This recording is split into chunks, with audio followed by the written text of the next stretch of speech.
shall emerge triumphant from this ordeal, and through the crucible unscathed will pass. When we are poised the wounds of battle to heal, we shall remember those who died in mass. Then shall our trumpets build the glorious song of victory. We scarred our minds around.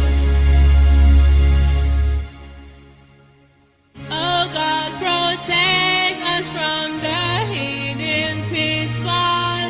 Guide all our movement lest we go astray. Give us the strength to hear the humanist call, to give and not to count their cost each day. Bless those who rule to serve with resoluteness, to make this climb a land of righteousness.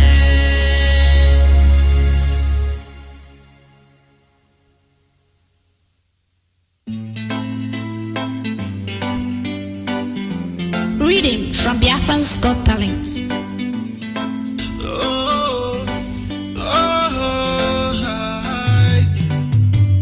Africans should never be free until Biafra comes here. Africans should never be free until Biafra comes here. Africans should never be free until Biafra comes here. Africans should never be free until Biafra comes here. Englishman knows that, Frenchman knows that, Nigeria knows that, no. Englishman knows that, Frenchman knows that, Nigeria knows that, yo.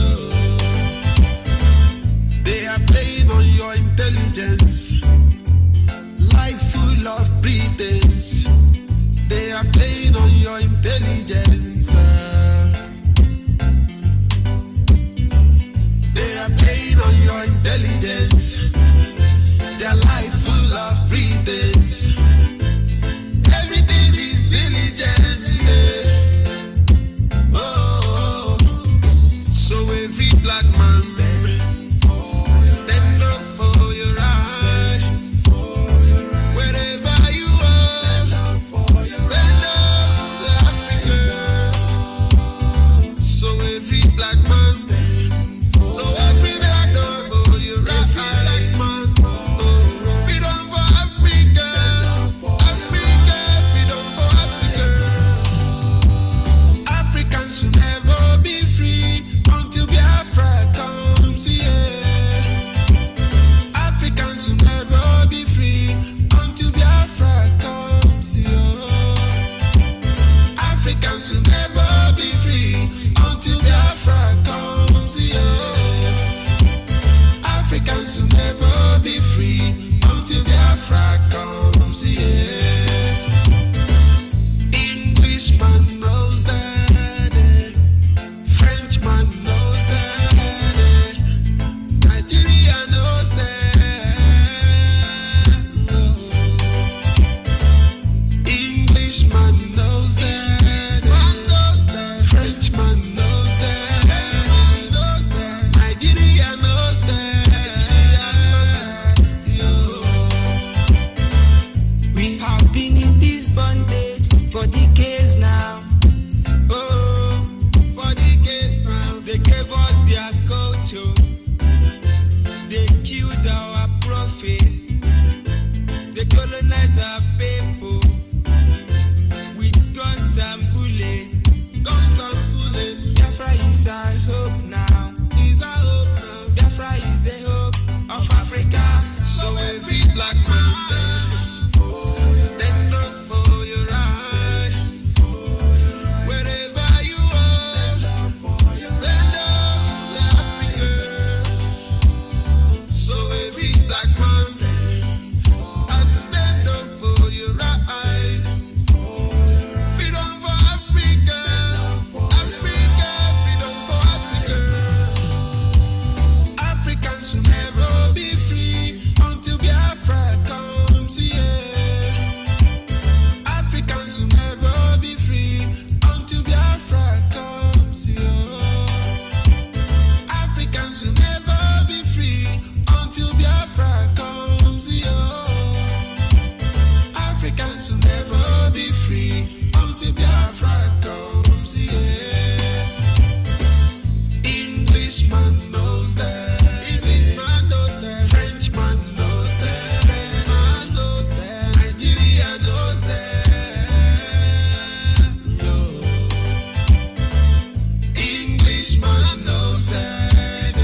bad men working tirelessly day and night, trying to oppress and bring Jaja children down. So every black man even now for the heroes to be. Stand up for your right and let us free Africa. I know that Jaja won't let us down. You give us Biafra, our golden crown. Africa will rise and be great again. We've had enough of these tears and pain. So every black man stand. So every black man, oh, you're right, man. Oh, wherever you are, stand up for Africa. Oh, so every black man, stand up. Oh, you're right, oh, you're right, oh, you're right. Freedom for Africa, Africa, freedom for Africa.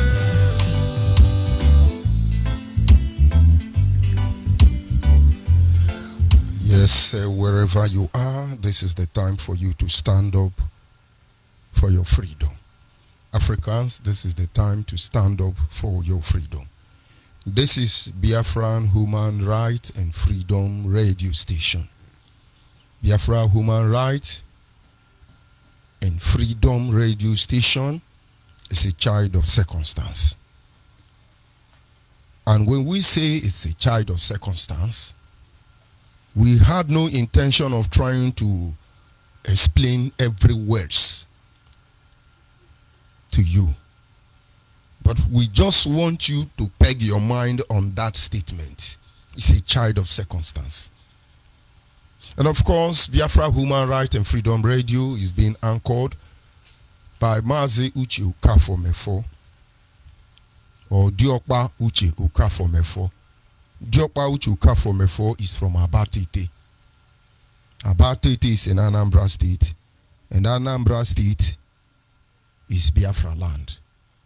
Mazi Uche Ukafo-Mefo is the man who has simply assured us, people like me,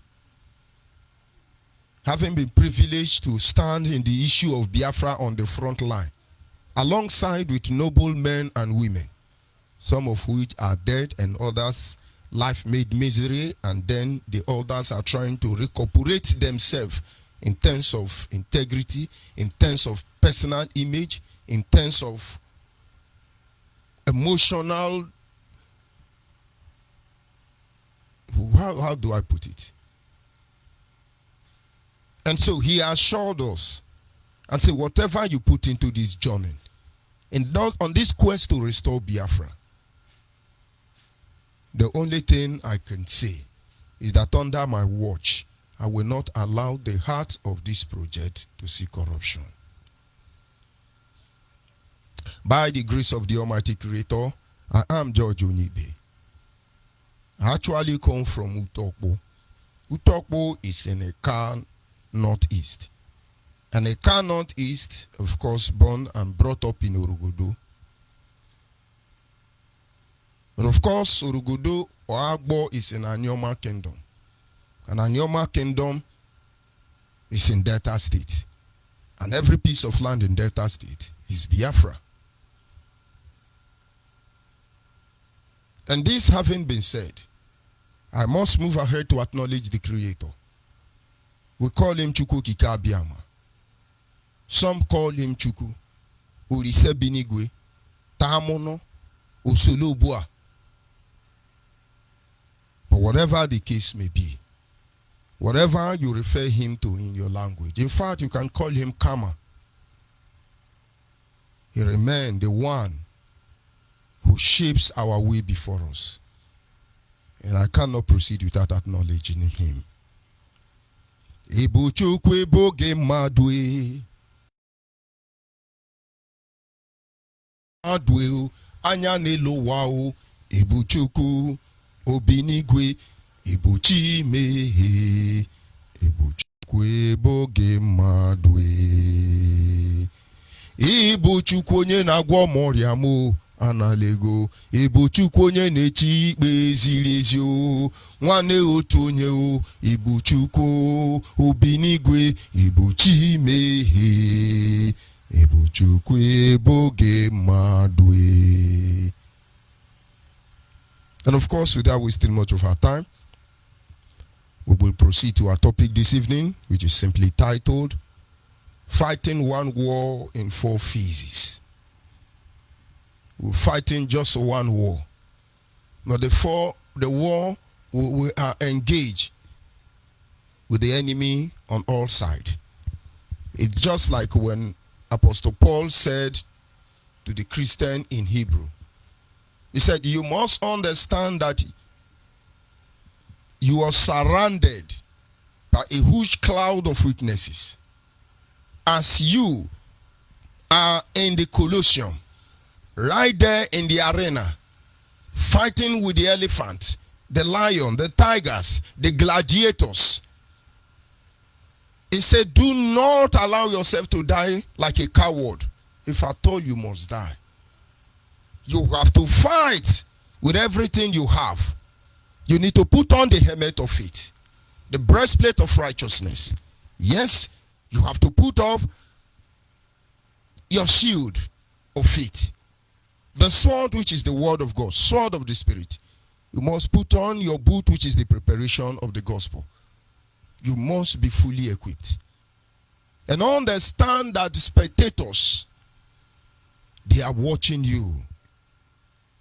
And that is the confidence I have that one day, when we shall appear on that very border, where nobody can hide their atrocity before their fellow, where everything we have done this day will be laid bare for all to see. And indeed, people will know who we truly are. And that is why in every situation and circumstance, with experience, we've gotten through encounter, we keep fighting. Even though we fight alone, we stand our ground. Even though death may be our inevitable end, but yet we say we will tell you how we will die. But believe me, only when it is necessary. We are fighting a war on four different phases, and many of our people do not know. Our duty here on Biafra Human Rights Radio is to begin to re-educate you so that you understand that some of you are fighting a war that is not supposed to be. Life is about war. Understand it. When we say it's about war, it's about conflict. You can never be able to satisfy even the need of human being. It is insatiable according to the economics. You can't. The day you buy Benz 200, just give it 1 month. Something in you will want Benz 500. The day you are able to buy Benz 500, then yet another begin to look for Benz 1000. And now this is conflict of interest. There is war. And so when I say it's war, it's not the way you think about it. But if it has to be war of any kind, we will choose our own front line of this battle. Like I said, when you talk about the issue of Biafra, we are a people who are fighting just one war, but in four phases. Categorized in four different phases. But it's more than that. Our duty is to make our people see the truth. And so if you must fight, let there be evidence that you know why you are even putting up a fight in the first place. What exactly are you fighting for? Because most of you don't even understand. Our people must understand that we are already at war within ourselves and without. There is a war already. The idea behind this discussion tonight is to enable all of us understand the nature of the battle, which will give birth to the formation that will ensure us victory in the end of this quest. There is a war already, within and without. You don't see it. Maybe we look for a more beautiful way to project our predicament to you, so you understand. I remember when I joined this movement to ensure the total liberation of the Biafran people, not everybody can mention Biafra. At that stage, you can only whisper it. That was war. We fought that war. All of us, we fought that war. And today I look at people who don't even know the platform they are standing on. Castigating innocent men and women. And now they cannot take the overall chair to blackmail everybody. And some people can't get it. Now they cannot sit on one side alone. We empowered him. And then he chose to be God. Luanya sabotoa. Omiu sabotoa. Ike na wanoni sabotoa. Obidio benu sabotoa. Wazurike sabotoa. Asare Dokubo sabotoa. Governor Wike sabotoa. Obio furniture sabotoa. Nna ya nwodu sabotoa. Ohaneze Ndibu sabotoa. Everybody sabotoa. This is war, or don't you understand? That is why we are not backing down. We will put all of you to the fight. And if you are God, we will put your righteousness to the test. You don't understand. We are your destiny. In fact, I, Judge Onyibe, I am your destiny and I'm your doom. If you refuse to understand the mindset behind those words, now that you are alive, when you die, you will get it. But this is war. To you, it's entertainment. You are doing swagger, and I don't understand. And you are talking about freedom, a nation that is in a very perilous time, the most endangered species of Homo sapiens on this face of the universe, who occupied a particular geographical location within the West African region, a people which issue threaten the world, and you can't see it's a war. But if you don't know it's a war, can you really fight to defend anybody? And so when we see this war coming to our doorstep, when we see them between our borders, what do? We guide our lions. We get ready. We fight like men, like free men that we have always been. That in the end we might have the right to decide our destiny. And those who do not know, yet they fight for the wrong purpose. We knew this truth, and so we came. We started engaging our enemy one after the other. We brought them down to their knee. We've done a lot of exploit in the process of trying to agitate brothers and sisters who know nothing about music turned musician. Those who have not had any form of formal military training become military men. And most of us who don't know anything about mass communication, now we are broadcasters. We fought very well, I must tell you. And then at this stage, we are fighting a different form of war. And that is why one man now, he stopped from agitation of Biafra. He moved to Buhari ear. From Buhari ear, he moved to Buhari girlfriend. From Buhari girlfriend, he moved to Aisha. From Aisha, he moved to Dragon Flag. From Dragon Flag, he moved to Eastern Security Defendant. And why that is going on? You are now farmer. Break your SIM card. When you break your SIM card and then throw it away, break your phone. We are going to farm now. I command all of you, give us farm. We want to farm. I don't understand. You are jumping about, hey, supremacy has spoken. This is war. We understand that. That is why when you come here this evening and say, why can't we leave Nnamdi Kanu and move on? I could only accept you for expressing your own view, but I'm not going to be happy with you because you don't know we put our blood in this thing. If you have paid as much price as we have paid to get here, some of you will go back in shame. That's why when you're yapping, I'm looking at you. Onu kunjo kekuma, it's just a matter of time. If God be God, let all man be liar then. This is war. A complicated war. The very money we contributed, our monthly due, now the Kanu is using the same money to destroy us. And most of you are sheepishly doing what he has. Come and do farm now. Come, there is land in Anyoma. Come and do farm. You wake up every day. If you can and then you say, aeroplane didn't move in Lagos. Hey, wait, do you have international airport? My brother, this is war. Hey, wait, they are killing us, they are raping us, Fulani headsmen, and yet you do nothing to prevent this from happening. This is war. And then you say you are here to save us, and all of a sudden you become a tyrant. This is war, for God's sake.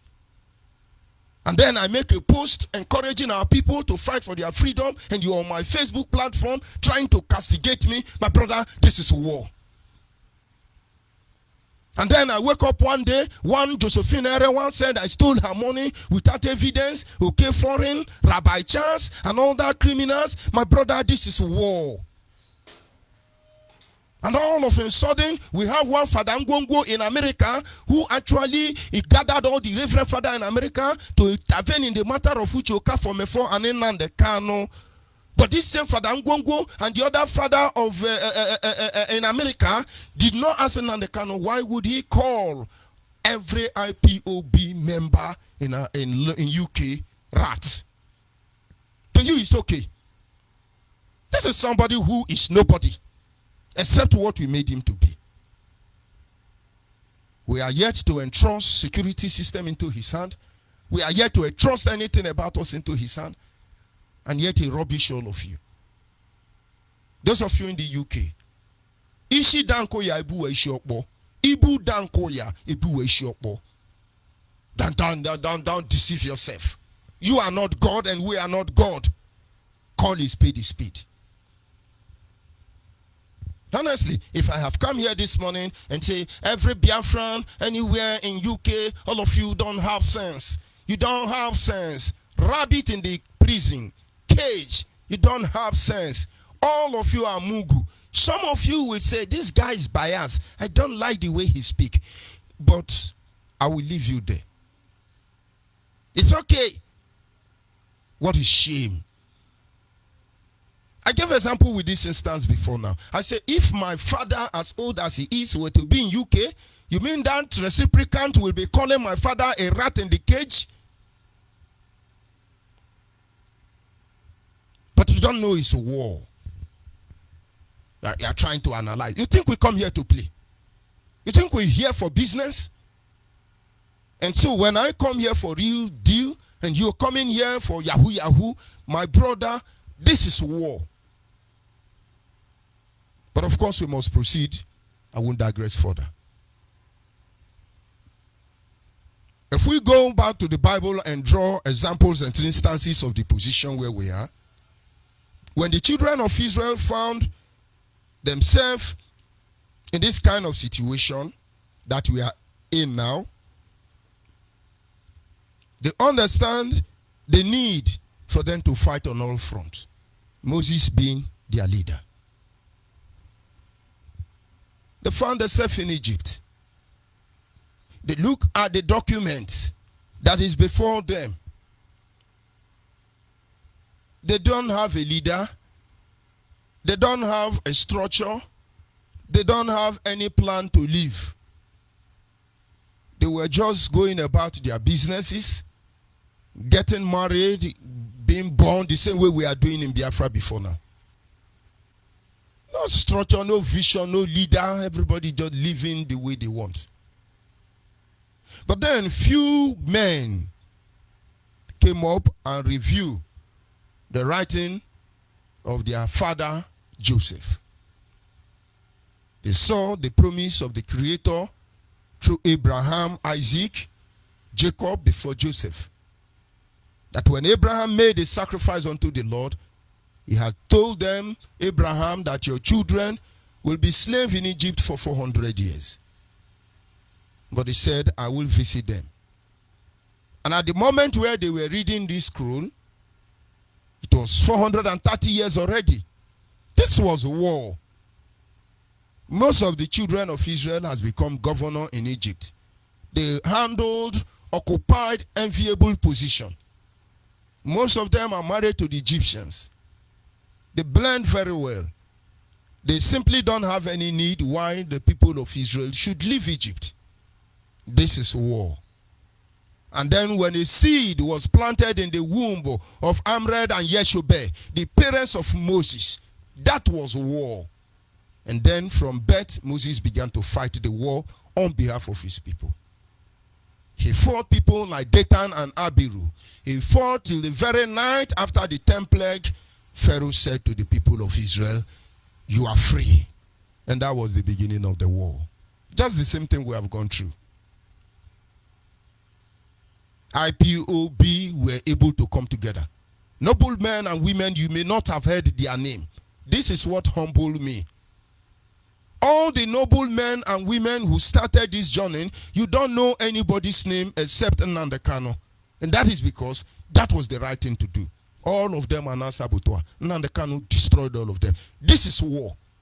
I need you to understand the stage we are. This is war.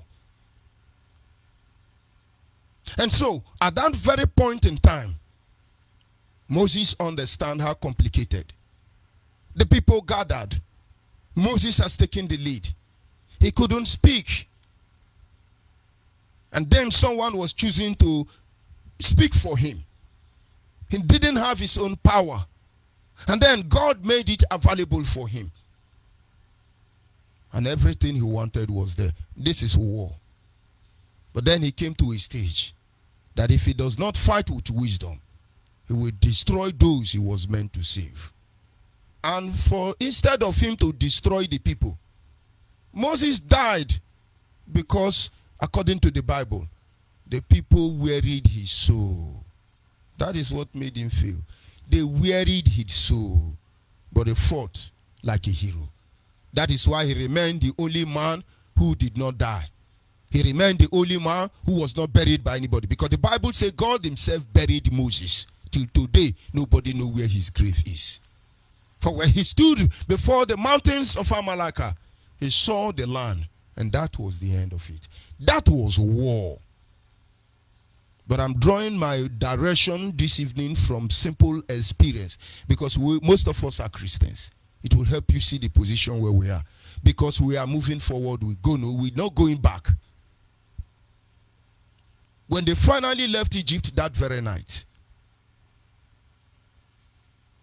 from the north, they moved to the south. These were a crowd of young men and women. They were marching towards the Red Sea, as it is recorded in the Bible. Having Egypt behind them, and then the Red Sea ahead of them. This is war. They traveled for a very long time, every tribe aligned in this journey. Those people who were behind began to raise alarm and said to Moses, the Egyptians are coming behind us. Their high chariot is readily charged. If we don't do something, they will overrun us. We have youngs and elderly ones among us. What do we do, Moses? He never answered them because he knew already this is war. And if Moses were to be a man, he would have looked at his people and said,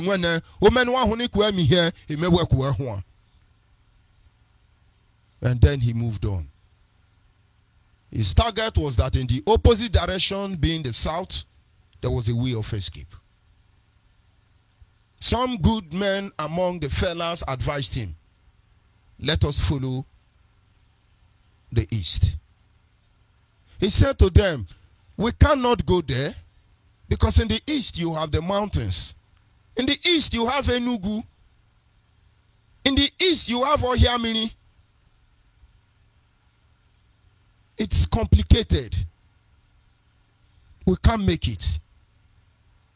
With those mountains you see, there are wild animals you know nothing about. The mountain goats, the lion, the tiger, the reptiles, all of them are there.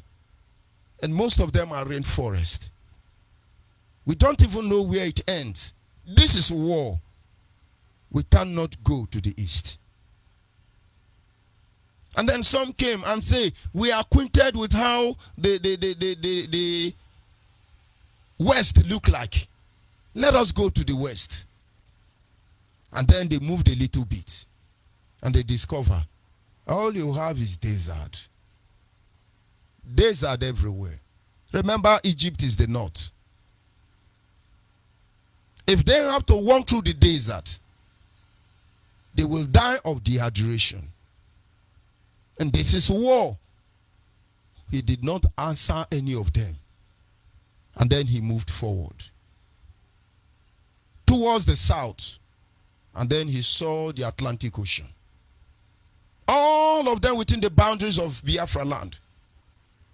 All the way from Delta State to River State to Bayelsa State to Cross River State to Akwa Ibom State. All of them, they saw water. And now you see the real war. They cannot go back. They cannot move forward. Neither could they turn to the left or to the right. This is war. And that is exactly what is happening to us as a people. But we started this movement of liberation of our people. We placed Nigeria under normal pressure that would have allowed them to make us go by now if some people did not collect money from Atiku and betrayed the dead. It was war. We moved. We protested. We are part and parcel of everything that happened. And then we were heading to the east, to the south where we came from. Along the line, we begin to encounter many complicated wars. And we keep fighting them. Let us go to the south. They say, no, all of them are saboteur. Hey, all of them are saboteur. This is war. We fought it. Along the line, when we say let's go to the south, we were actually saying let us visit all that pro-Biafran group. They supposedly, the person with the mantle of leadership say, no, mountain dey there, rock dey there, don't go there, you will die in the rainforest, don't go there, I am the one Elohim give the mountain, we must move. Now we are at the Red Sea. Unlike Moses, they have sold us. Today, they can be bragging because of the advantage they have over us. But believe me, in any channel, and then you shall know the truth, and the truth will set you free. We are talking about the Biafran phenomenon, the Biafran issue. It must be discussed, and nobody is going anywhere. And finally, when Moses got to the Red Sea, there was nothing he could do. He cried unto God and said, this is the end of the road, certainly for your people. Have you considered what they will say? That you couldn't give us the land you promised, and then you decide to kill us in the desert. God, arise and do something. And of course, if you have your Bible close to you, go back to Exodus 14:14. And God said to him, you shut up, boy, and do not say a single word. For these enemies you see today, you will see them no more. What do you have in your hand? And God makes a way. Tonight I want you to understand, as a Biafran, we are at that point where every one of us is talking to God, telling God different things. How do we go from here? Oh, this one. No, this is the time God is taking over the battle by himself, and all the glory will be for him alone and no man. All glory must be to our God, for he is worthy of our praise. No man on earth should give glory to himself. All the glory must be to our God. All the glory must be to him. That is where we are. But my message tonight is, if he will open this part, Red Sea, and part a way for us to cross and to get home, which is Biafra land, the people must be ready. We had Joshua there. We have Caleb there. We have numerous young and faithful women ready to serve the interest of their people. And now, if you are listening to me, I don't care the camp you belong, but ask yourself a simple question. Your action, does it serve a genuine purpose for the restoration of Biafra? Because we are going to cross this sea. And what happened after that will be determined by how prepared we are.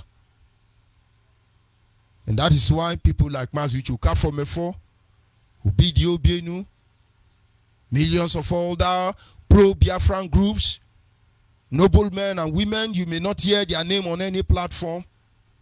They are working hard, making sure that the men and women who will defend Biafra in the last outpost are prepared and preserved for the due day. We don't blow trumpet about it. If we don't point out everything to you, you will blame us for not doing that as you have done in time past. That is why we are meticulously releasing this information to you for your own good. Imagine the level of rascality we see designed or projected by some of our leaders. Imagine if they were Buhari. You are dead. Check your actions and beat your hand in the chest and said, if you were God, you will justify your actions. And then if you can't tell yourself the truth, you are dead. But if you can, you should be ashamed of yourself. I started by pointing out to Reverend Father Ngongo of America, who organized other Reverend Ngongo Father in America to settle Mazen Nnamdi Kanu and Uche Mefo. Today, the issue in UK, this Ngongo did not go to settle it. Who the hell is deceiving who? Who is deceiving who here? We fight a war that has corrupted almost all of us. That those who are noble, even unto their blood, those who nobility, in fact, who are blue-blooded, royal and allow themselves to be corrupted by people who know nothing about dignity, nor principle. We can go on and on and on. It is not about me. It is not about you. It is about all of us. And now there is much to be said that had not been said. There is much we need to do that have not been done. In all this, we lie before the Creator. And somewhere along the line, we say we continue from somewhere. How do we continue? Preparing our people, mind, spirit, body, and soul, to be able to survive the next journey ahead of us.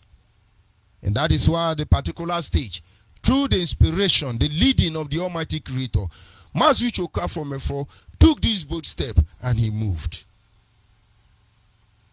We have communed with the Creator and said, where do we go? And he has rightfully directed us. We are known as Biafra Nation, and we have started mobilizing our people around the world. There is nothing you can do. If you like, draw heaven down. Our FM relay station will be all over Biafra land. No Yahoo Yahoo. So get ready in case you think you are joking. Some of you are saying, oh, you are hiding, you are hiding. You will soon sue me on Biafra Nation television. Not showing swagger, but having intellectual discourse with noble men and women across the globe.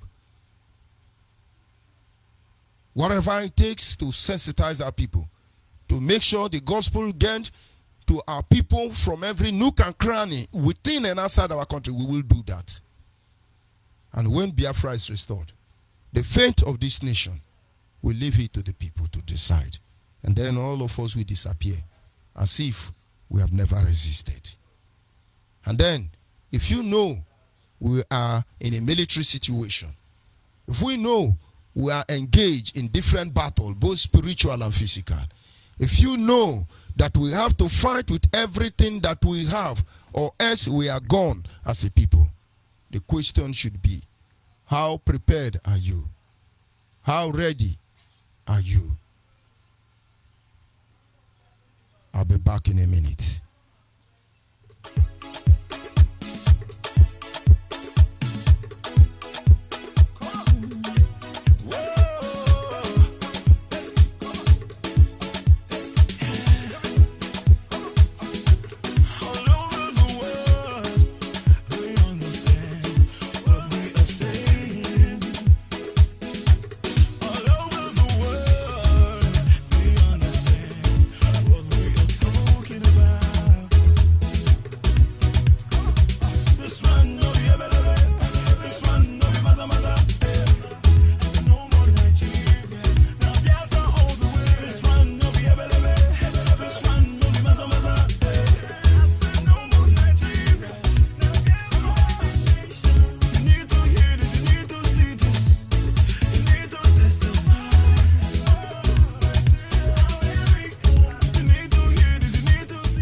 Yes, of course, at this moment, our lines are open. Our WhatsApp line is 070 815 45642. 070 815 45642. I repeat again, 070 815 45642 is our WhatsApp line, and then our direct line is 081 221 52971. 081 221 52971. For the last time, 081 221 52971. And of course, my private line is available to those who have access to it. My Facebook Messenger and other media platform is available to those who have access to it. You call in and then make your own contribution. You are free to say what you want, but what we are asking you ultimately is look for the nearest Biafra nation family around you. We are everywhere all over the world already. And by the time we begin to present our agenda, our action will speak, for indeed we do not have voice, because our voice is the people, and they shall be made manifest and evidence before you at the right time.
Caller on WhatsApp, are you there? Caller on WhatsApp. Caller on WhatsApp, can you hear me? And of course, that is network problem, but then we're waiting for it to be connected. Our people must understand. We are fully aware of what Fulani headsmen are doing in our communities. And the department assigned to handle those issues are doing what they're supposed to do. Yes, we understand how the constitution and the Nigerian state agenda has completely emasculated us in every way imaginable. We understand. And proceeds or procedures on how to engage Nigeria, we are not naive. We know what to do. Yes, we know we don't have international airport, even when we supposed to have it. We are fully aware we don't have seaport. We travel almost from Germany to America to clear our goods within our own territory. We understand these things. We eggs or plague us as a people. But we also understand that Ishiano kwena chakbenya. Ishiano ya kwena chakbenya. And so what do? We create a system. A system that will diffuse every system that have kept us in perpetual bondage, that has kept us on our knee, that has kept us begging, that has constantly humiliated us, that has turned us against one another, that has taken our God-given right from us, who work very hard to enslave us even the more. We are used to all these things. And now that we know, what do? Every man and woman, from every walks of life, as far as you are Biafra, ask yourself one simple question. Has your actions led to the restoration of Biafra? Or has it damaged somebody? Or what exactly has your action? Yes, caller. Hello? On WhatsApp. I can hear you loud and clear. Good evening from here. I can hear you. Go ahead, please. The world is listening. Hello? Can you hear me now? Can you hear me? Yes, I can hear you now. Go ahead. The world is listening, my brother. Yes, I'm hearing you good clear. evening from here. Go ahead, please. Go ahead, please. Okay. My name is Chukuma Dike. I am also known sometimes as General Memon. I'm delighted to be here. I am very happy to speak on this glorious platform. I encourage all of us. We have seen how wicked and how unfocused the so-called supreme leader is. I encourage all of us to join this new group, a group of men who have focus, who know the road, who know what to do, who has a strategy, who knows the map, who knows the direction of where they're going to. Now, if you know the caliber of people who are in the UK, who have been described as rats in a cage, who are useless. I don't know if you understand the word useless means. So if that caliber of people in the UK can be described, then I know the caliber of people again that are useful. So having said that, I want all of us to just abandon him, because right now he's paranoid. He's running psycho. He's not a psycho. He's not a psycho. He's more of a lunatic. So the better we abandon him for him to be doing what he's doing. And I also advise those in the UK: don't send any money to any place. Don't send any money to any place. The money belongs to you. So there are a lot of people here in the prisons. There are a lot of people here who are widows. There are a lot of people here who are disfigured one way or the other. The money could be used to take care of them.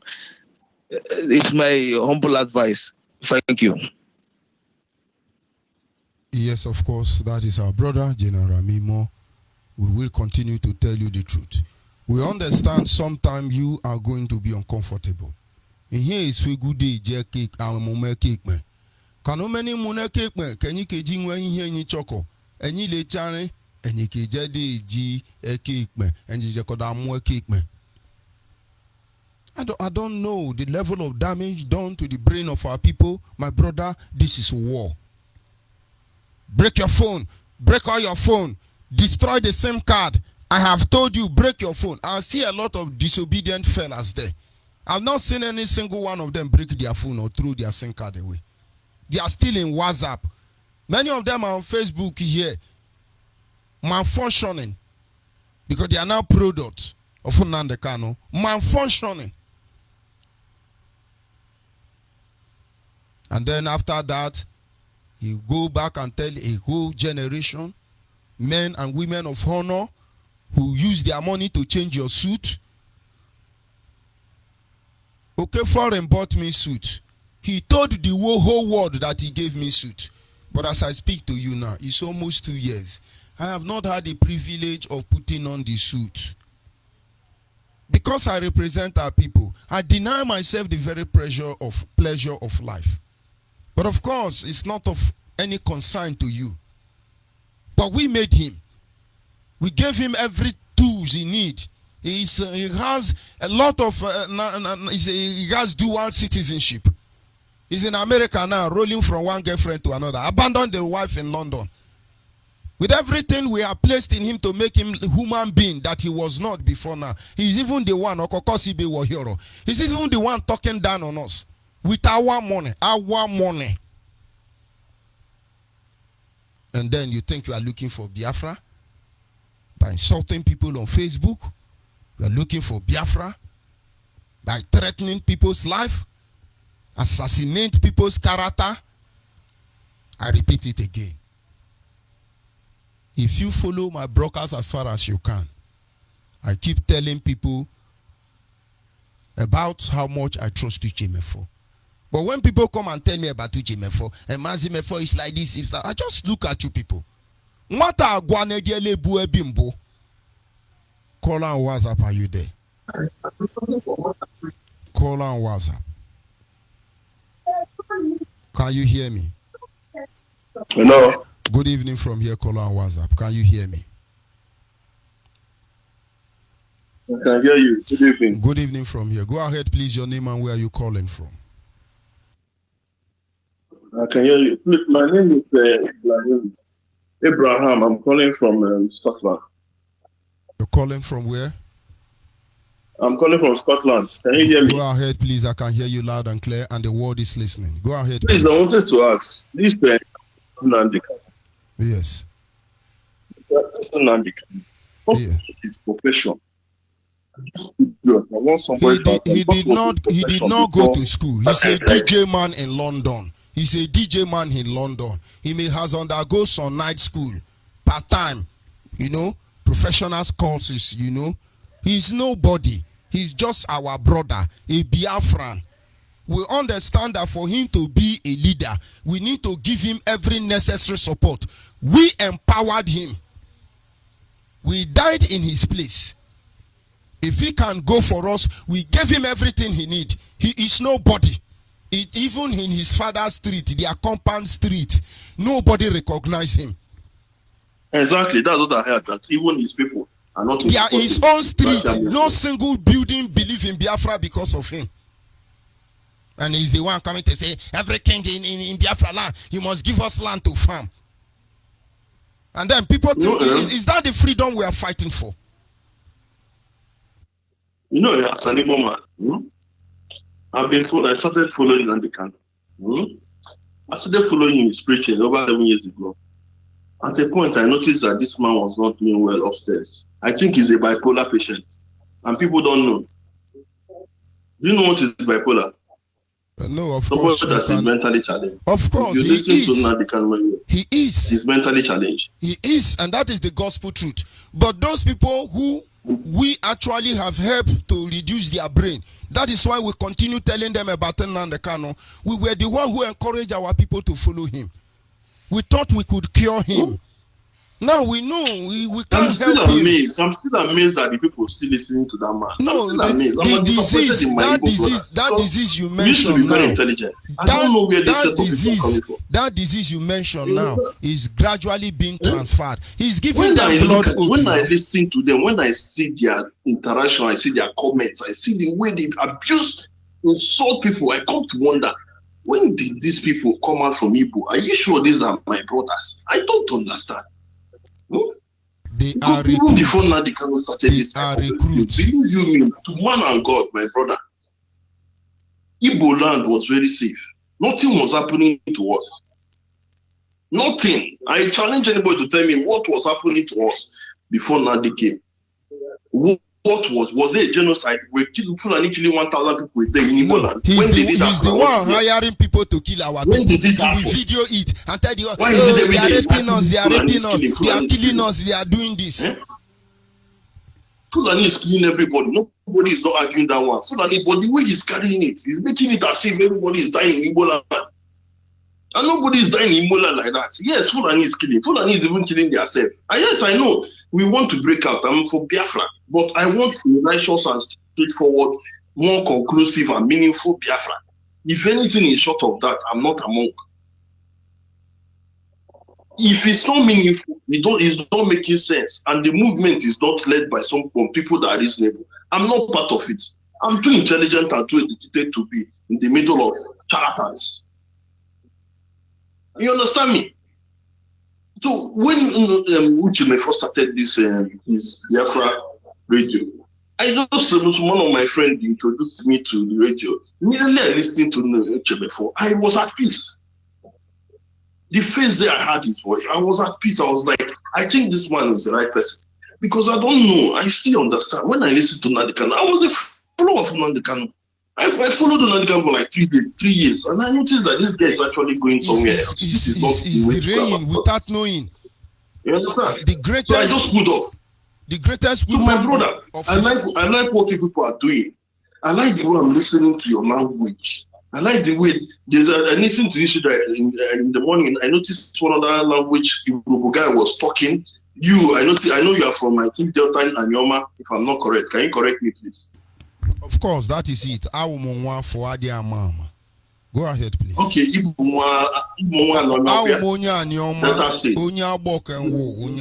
Delta. They're all the same. I love the way you are speaking your language. I love the way you are on this platform. If you are doing Biafra and you are calling all these other languages and class, they must be fully represented. They must, and we must be listening to them. We must be listening to them. We must be seeing them. Not the one you come in the radio telling us, hey, you went to this one, you went to that one. You are the president, you are Igbo. Your deputy is Igbo. Everybody is Igbo. When I listen to me, I'm an Igbo man from Anambra. It's not Igbo self. But I don't like what he's deputy. He's deputy. He's Kano Takano. His younger brother. I'm trying to make a sense of the inconclusiveness, collectiveness of the whole former old Southeast. I don't see it. I try. I still don't see it. I only see Igbo everywhere. And it's not what you can't be preaching something and you are doing the other thing. You understand? So I'm happy with this movement you people are doing. I'm a follower of this radio station. I like Onyibe before. I like the way he's going. I like the way he's bringing in different languages from different Biafra land. That is the best. Keep up the good work, my brother. I love what you people are doing. We are with you people. With time, we will convince, everybody will be convinced that Nnamdi Kanu is just a running man. Sorry for using that word, but the man is off it, to be straight, to be honest. He's off it. You understand? Biafra is not coming from fights. He's not coming from He's war. not even looking for Biafra. He's not coming from He's building a social media platform. He's not coming from sending our brothers to go and die. Do you know that this last one, Olo, that happened in Olo, do you know that it actually touched me directly? because one of my family member, his relation was shot by army in Olotan. He showed me the picture. I saw the burial. And that poor woman died for no reason. She's not even a Rebel member. She's in our store. This is why in we our shop, are taking this campaign and she was shot dead. seriously. So what are we saying here? Is it what we are looking for? Do you know how many people have been killed in the southeast over this invasion of Nnamdi Kanu and his charlatans, ECN and all that? My brother, I repeat it and I challenge anybody here. Was there a time in Igbo land, to be specific, because I don't know much about every other land in Biafra land, but in Igbo land, has there been any time before Nnamdi Kanu started his shouting Fulani, Fulani, was there any time that Fulani came and killed 1,500 Igbos in a day? I want somebody to answer me. I've asked this question, nobody has answered me. I said, were we being wiped out like Benue State in Igbo land before Nnamdi Kanu started this Fulani? No. The answer is what? No. I'm not saying that Fulani don't kill. Fulani kill. I'm not saying that they are good people. No.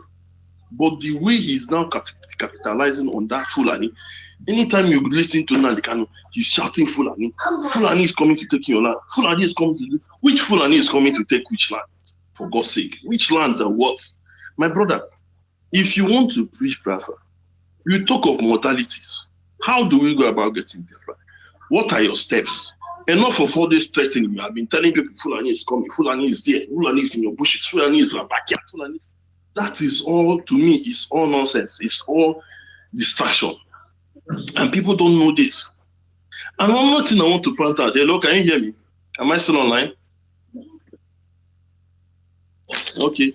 One more thing I want to point out is that I need Uche Mefo, you, this new system that all of us are beginning to follow you people. Because I was recommended to this line. That's to show you that you people are picking audience every day, but you don't know. People are tired of IPOB. People are tired of Nnamdi Kanu, but they don't know how to come out. A lot of IPOB people I know in Europe are tired, but they don't know how to come out. They are already neck deep. They already head deep. They know if you come out hand. Because if you come out hand, they go say, since when? You don't be sabu. So most of them indirectly, they are not with Kanu, but they don't know how to come out. Already they have gone far. Are you getting my point? So now, you people just have to keep up to what you are doing. Don't be deterred. Don't worry about all these people writing this rubbish, insulting people, saying this, saying that. Some forget them. We have gotten intense with their nonchalant behavior. Preach on, do the right things, send the right message, bring back unity in the Biafra land. Our brothers from every other clans in Biafra land must come together. They must be represented. I want to see more. I want to hear more, or we want to hear more from Akwa Ibom area, Calabar area, Ijo area, all these people to come and make speeches on this radio, this your new movement. Every tribe, we give you support. We need to hear from all of them. Every tribe in Biafra land. Yeah? Collectively, it's not every day I come out, I'll be listening to my brother. My brother will be shouting, charge every day. Yeah? Every day you will shout from morning to night. Tomorrow you will shout, Fulani, Fulani. I will listen. What is it telling me? Fulani, every day, Fulani. Buhari this, Buhari that. This is not what you are saying. The next thing you are talking about ESN. Those boys that inside bush, is he even paying them? How much is he paying them? How much is he even paying them? He just went and took all these our brothers that are in the parks in the east, no job, and gave them uniform and put them inside bush. And they are there forming this year. My brother, I tell these people, and I tell my brothers, I said, you people should be careful. Between man and God, if Nigerian government come today, air raid, land raid, and say, okay, they want to face southeast, my brother, we are not prepared. My brother, we are not prepared. Do you know that presently, all this one that people are bragging is ESN. My brother, if Nigerian army, if Buhari want to say, okay, I want to fish out all those ESN today, and every supporter of IPOB, my brother, it will be genocide. Nothing will happen. I repeat, nothing will happen. People will what? Perish. People will what? Die for no reason. So somehow everybody should be careful and know that, okay, Buhari can as well as decide to do that and nothing will happen. Based on what? International Code of Terrorism. He has already labeled IPOB as a terrorist group. And now, Nnamdi Kanu has already implicated IPOB by allowing these men, he called his ESN, to carry arms. Before UN now, UN cannot even interfere and say, okay, Nigerian government are killing innocent people. Why? Because it's already on record that ESN are now bearing arms. And the arms are what? Illegal. Are you getting my point? So now, if Nigerian government decides to go after Southeast and go after ESN, air strikes, ground troops, go after ESN, my brother, it will be bloody. Most of these Nnamdi Kanu assists and all of them, they are all abroad. Samuel Ekpa is in Norway, or where is he? They will not come back. I will be here and I'll be receiving call from my village that my mother will be telling me she's now under mango tree because of what Nnamdi Kanu is preaching IPOB and ECN. My brother, you can imagine. I am not against Biafra. I'm a Biafra man. I want Biafra to come. But I don't want a useless, aimless, dangerous Biafra to come. I want a meaningful, well-driven, streamlined advocate and agitation for Biafra. And that is what I perceive from you people. That's why I'm today. I've been following this radio and I'm happy. Please and please, you people must what? Continue. I love what you people are doing. You people on the right path. Don't ever be deterred by what any of these IPOB boys are saying. They don't know one thing. Let me tell you one thing, my brother. You know, we Igbos are funny people. For the fact that Nnamdi Kanu has been able to gather a lot of followers, the IPOB movement, international, in Nigeria, yes, it's a very strong movement. Even all of us that were even his followers before still know that we want Biafra. But the thing is that one thing with Igbo man, you cannot control an Igbo man. Nnamdi Kanu is just following his IPOB people are still doing all those things. But when he said, my brother, when he said against Nnamdi Kanu today come back to Nigeria and say he wants to tell Igbo man or Igbo men what to do, that time you know that IPOB are not up to the numbers. That is just the honest truth. But for now, literally all of us want freedom. Everybody is just taking it easy, following IPOB, listening to Nnamdi Kanu. Some of us that are wise now have left him. We are still following him. But my brother, he is still thinking that he can tell Igbos what to do. I'm telling you to do is a lie. He cannot. And all these Igbos, all my brothers know the truth. They know that nobody can tell us what to do. All this one that we are just following is because of you want freedom. Thank you very much. It's because of you want freedom. You understand? Thank you. The right time will come. When the right time comes, Nnamdi Kanu cannot tell us what to do. Nnamdi Kanu cannot tell us what to do. I'm an Igbo man, I know myself. Nobody can tell me what to do. You cannot come to my village and tell me what to do or to leave my compound. You are lying. So all of us, we know what we are doing. It's just that we want freedom. But Nnamdi Kanu is now thinking that he has Igbos inside his pocket. And it's a lie. It's a lie. Nobody has Igbo in his pocket. Nobody. An Igbo man is a very strong man. So for now that all this IPOB something is going on, yes, we want freedom. Everybody wants freedom. We are trying to push it to happen and all that. But Nnamdi Kanu cannot lead the Southeast. He should not even think that he can come and tell an Igbo man. He cannot even tell two Igbo men what to do when the time comes. That is just the truth. So when I just see all this, my brothers, we're doing Sabo don't come to Igbo land. What are you going to do? You are going to send your Igbo brother out of Igbo land. From which village? How many of you are coming there to do it? Unless you people don't want peace to be in Southeast again. This IPOB you are seeing will be there. Everywhere will scatter. We know all these things. You understand? So all these ones that are just not by online and not making who Sabo become to play Biafra. Sabo come Igbo land, come and we'll do this one. My brother, I'm telling them, if the time comes, nobody can tell Igbo man what to do. They know it. We know ourselves. You understand? So they should forget all this one they are doing. We need something more. Thank you very much. More reasonable to pursue and get our freedom from that contractment. Thank you very much. Fulani is our problem, but we must not always make it our case. And Nnamdi Kanu does not know how to stop using Fulani to deceive our brothers.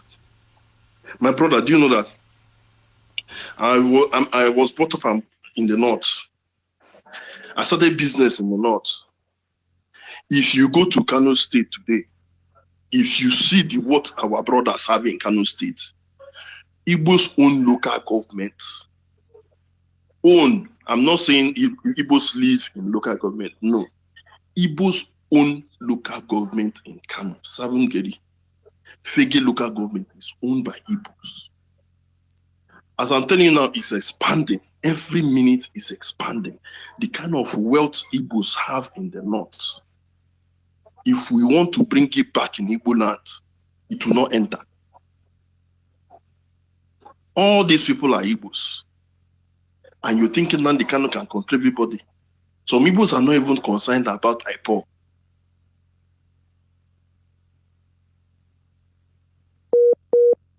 Want to not tell them what to do. Because you're an IPOB member or because you're not the Kano. I don't want to go into that this thing. But my brother, thank you very much. Thank you. I love what you are doing. Please invite more of our brothers. That's what we want. Of course, we want to hear from each other. We want to be hearing them speak your language. I'm even very happy. Immediately I started hearing you speak your language, I was very happy. I had that Yoruba man. He said he's from Yoruba. I was happy. This is what we want. This is the kind of Biafra we want. The moment our FM radio station is installed everywhere and put their mouth. Contribute. Yes. You must come in. Speak from your own angle. Speak your language. Everybody is equal. Biafra is freedom. Biafra is land of that freedom. Thing we were denied from having access to. You can't tell people not to do this. You can't tell people not to argue. You can't tell people no. Freedom. Everybody must be free. An Igbo man, Akwa Ibom man, a John man, Okwale man. Everybody. All of them are all equal. They must have their say. All equal. Once it comes to the issue of Biafra, exactly. Everybody must have a say. Their say. Equal contribution. And then we debate. Exactly. Open field.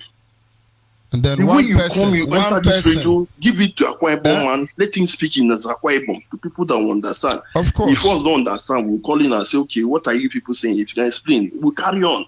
You allow them to express themselves. Please. So I'm grateful. I'm happy. I'm very excited. This is where I am today now. Thank you very much. Since I've been listening to this radio, anytime I have chance, I listen to it. I've been happy. Of course, somebody's going to contact I'm tired of Nnamdi Kanu. He's so aggressive, so disrespectful. Nnamdi Kanu has insulted everybody. He has insulted all the elders in Igbo land. He has insulted even outside Igbo land. Even the so-called our brothers in the Niger Delta. He has insulted them. I'm waiting for the people who will tell me, leaving Nnamdi Kanu. To get Biafra. Who is going to give you Biafra? How can you insult everybody? And some people will be telling you, don't mention Nnamdi Kanu. Is it on your program? Look at their comments. Is it on your program? Talk about your own. No, Nnamdi Kanu will sit on his radio and call everybody's name and insult them. You people will not tell him anything. They say he's a hero. He finished insulting word. Insult everybody. Insult even who hasn't he insulted? He even insult his father self. Even his own father, his own who hasn't he insulted? And some people will come and say, don't mention Nnamdi Kanu. Talk about your own. Talk about your own word. Nnamdi Kanu is not talking about people. Is he not insulting people every day? Every day Nnamdi Kanu is insulting people. You call somebody bastard, call somebody idiot, you call somebody janjaweed, what is his problem? Thank you very much. What is his problem? Just because you want freedom and one madman will not carry Igbo and put inside water. Guy, I'm telling you, I've been telling my friends, I said, see, all this IPOB, we want Biafra. But Yellow Junction, I was okay, no one's in my brother. I have told you. Can you hear me? Can you hear me? Brother, let me see. Can you hear me? In IPOB, Nnamdi Kanu gave order. They should not allow me to leave all this one where IPOB they do. We they follow them, our brothers. We like Thank them. You very but much. They should be careful. All this one they are giving warning to people. And you don't come in. Thank you very much. I think I lost that call. There is nothing we have not seen. And these things begin to make us to reason. This is somebody who didn't even go to school properly. They are the one calling people illiterate. When they come, he giving us flag, he open or yaka pono pomanele neji ununga wele anyway yere ekeyanyi Biafra kendi arabin kendi unwishi. There is no way I can preach the gospel as a reverend without talking about making reference to Satan, demon or angels. Because you won't appreciate God. If we don't expose all these politicians and businessmen in the name of agitation, you will never even appreciate this nation when it comes. We know bias. It's not about everybody. It is about fairness, truth, justice, and equity. And then we have to pay certain price to get to certain destination. We prepare our mind to pay every necessary sacrifice, and so determined to get to the end of the road. When we say we are Biafran watchmen, we're simply telling you we are not going anywhere. We must fulfill our spiritual obligation as far as the issue of Biafra is concerned. Biafra will come, whether anybody wants it or not, whether anybody likes it or not, it will come. But then, the platform to take our delivery must be prepared by men who have everything to offer and nothing to take away. If you are not in this category, you're gone. You don't know sacrifice people are making to correct the menace that has been planted among us. Believe me. But one day you shall. This having been said, we're not owing anybody and nobody's owing us. But yet we owe everybody. We owe our duty to the Biafra nation. Let's show the world who we are. That we are not reciprocant. We're not criminals. We are not hooligans. We're the sons of our fathers and the children of our mother. Caller on the line. Can you hear me? Caller on the line. Good evening. Good evening from here, my brother. Your name and where are you calling from? Shidolu Okafu. I'm Shidolu Okafu. You're calling from where? You're calling from where? I'm calling from Sokoto. Go ahead, please. The word is listening. Yeah. So I was so concerned about agenda of this platform, and I've come to realize that it's all about insulting, it's all about attacking one another. I think we should be more focused in the struggle for actualization of Biafra. My brother. But I'm not hearing my that. Brother, So my brother. Confused. Are you a Christian? Yes, I'm a Christian. Have you been to the church one day without your pastor talking about Satan? Have you been to the church one day without your pastor talking about Satan or the manifestation of Satan? I've been to church without pastor talking about Satan, and then you are not in the church. Because if you don't talk about Satan, you cannot glorify God. Satan may not be mentioned, but then they must talk about what he does. This is the only time you can now tell them how God delivered them. And then they give you tithe and offering. That is how it works, my brother. We cannot get Biafra until we condemn every atrocious act of Nnamdi Kanu. And so the next leaders will be able to coordinate themselves. Okay. Now, please, can you actually name one of the atrocities Number one atrocity, Nnamdi Kanu spent 2 years condemning Owazurike, and I'm just starting. About 2 months now, you are crying.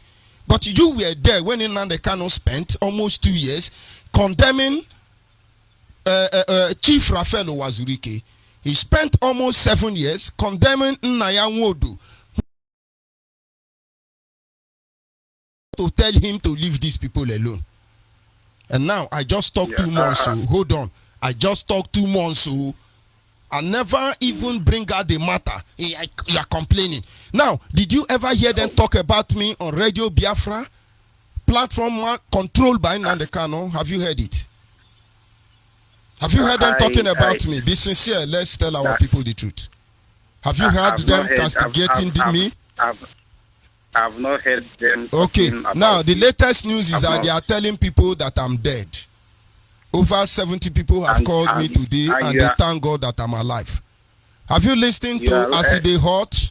Have you listened to Aside Hot? No. Now go back to my Facebook profile. I just uploaded one of my picture. That picture was given to Oli Uche Menfo and China Sanguru at the initial stage for a purpose.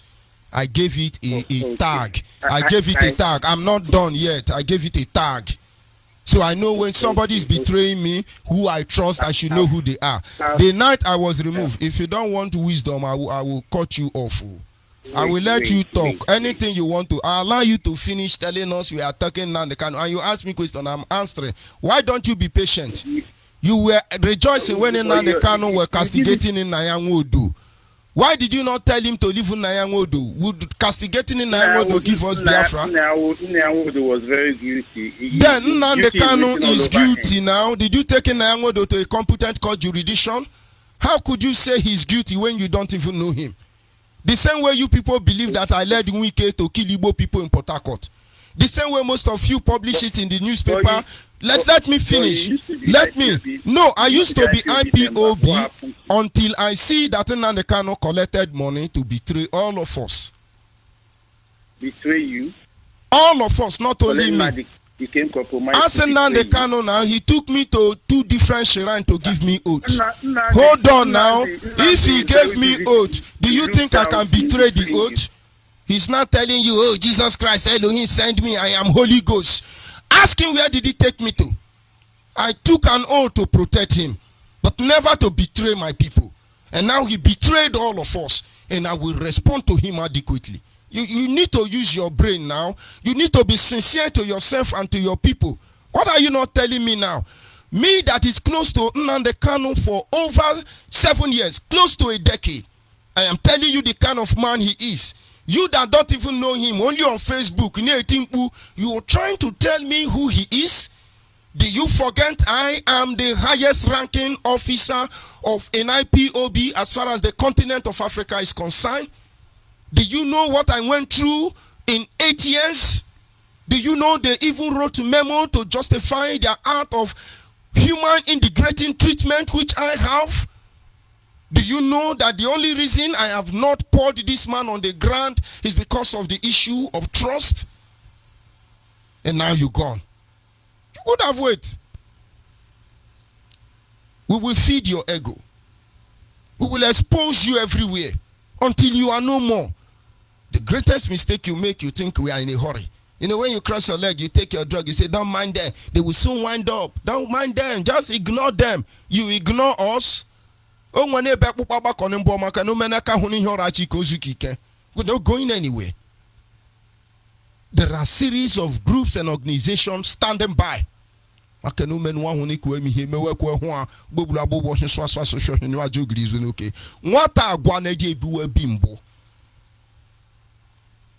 you come to tell you my own, allow me to tell you my own. And I think he's back. Let me pick the call again. Now that you are back, continue with what you were saying. But you are not in the position to tell me who Nnamdi Kanu is. I am. But let's debate in a very polite manner so our people can learn. Go ahead with whatever you have to say. Hello, good evening. Okay, this is another caller. Good evening, my brother. Your name and where are you calling from? Okay, my name is Hyginus Nnabike Obodonweze. And you're calling from where? I'm calling from Lagos. Is this George Onyibe, right? This is George Onyibe. Okay. God bless you, sir. Thank you, and God bless you too. How are you doing, and how's everything? Of course, God is faithful, and we are fine. Thank you. All right. I've been listening to your program all this while. And I must say it very well that doing well. But can you repeat what you just said? I said I've been listening to your program. Okay. And I can say it very clear that you guys are doing well. I mean, okay, go ahead. Now they try. Thank you. And I must commend you guys for the work you are doing. But the area I'm coming in, just like the last caller just said, you see the issue of I just have two questions here, and I'll be glad if I get answers. Go ahead. That is why we are here. All right. My first question is: are we fighting ourselves, or are we fighting for Biafra? Okay. Do we know our common enemy? Now the answer is we are fighting for Biafra. Good. But somewhere along Biafra. For instance, when the Northerners take a stand to project any issue, no other Northerner will stand up and contradict it, most especially when they unanimously agree. Are you aware of that? I'm listening, sir. Are you aware of that? It's a question. I'm very much aware. And now, why did you think that is possible? Because when they agree to do something for the benefit of the whole region, if you come against it, everybody come against you. They don't care who you are. And so even Buhari, as powerful as he might be today, understand that the Northerners first. Amadou Bello said this, the Northerners first. This is also applicable to the Yorubas. The Yorubas have issues.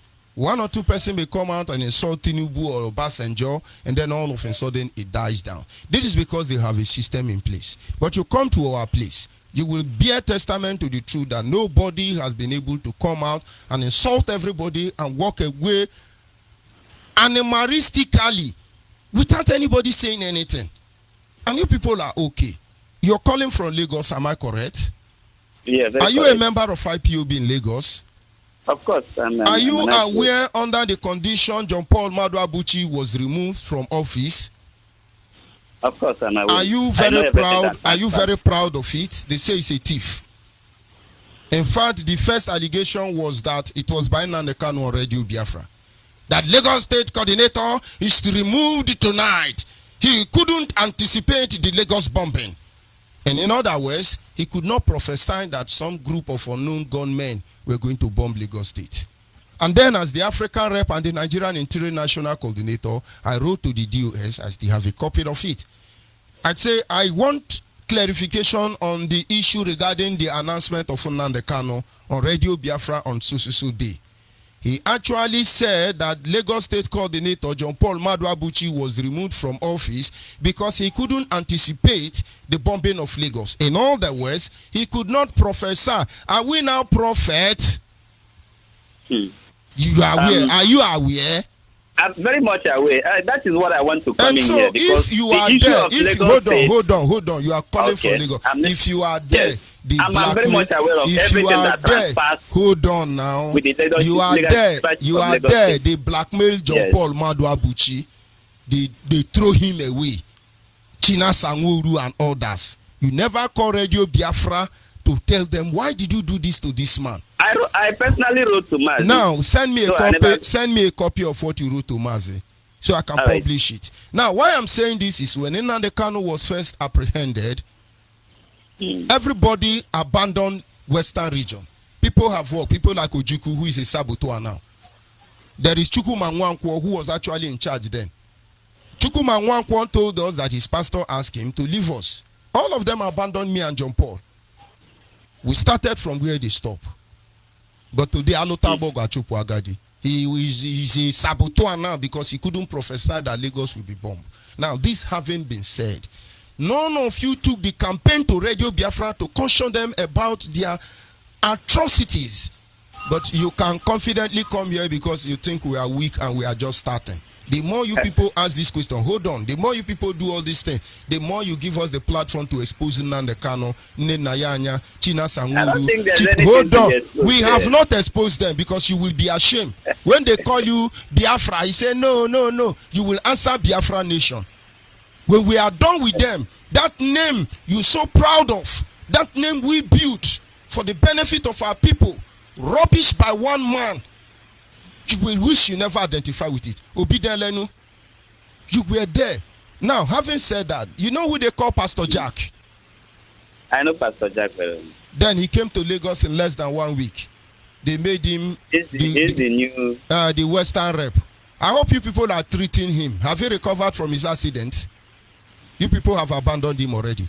Tell Nnamdi Kanu. We don't abandon Tell Nnamdi Kanu that is a lie. This is what you don't know. Pastor Jack is rotting in the hospital. Don't say what you don't know now. Find out where Pastor Jack is. I know everything about him. Go now and beg your people to take care of him, or else they will cut off one of his leg and one of his hand. We went to Ibadan and pleaded with him to join us, evangelize him. He refused. And in few days, he relocated to Lagos. He used us by blackmailing us to become God. And then we sit and watch people who refuse to join IPOB, who castigated Nnamdi Kanu. The moment they come, they blackmail us. Under hardcore group, Pastor Jack was the first person to blackmail me over the issue of transmitter. The people there were angry and they told him, you must write apology letter to judge. How could you say this? He was just a medium. He didn't get involved. I have the copy of that apology letter. But to be able to please Nnamdi Kanu, he must betray me, Uche Mefo. Did you not see what Mecca Gift was writing? Did you not see what Bright Chimezie was writing? Did you not see the atrocity of Benjamin Madubugu? They are all online, properly documented. Nnamdi Kanu never cautioned them. The moment I responded, he now said, today, any Biafran who respond to any issue, directly or indirectly, I will nominize you and mechanize you. All of you witness all these things. You kept quiet. And now you are coming to talk to me. Now, let me tell you. The point now, hold on. You won't say again. Okay, if you don't listen to me, I cut you off. Until I hear you talk on.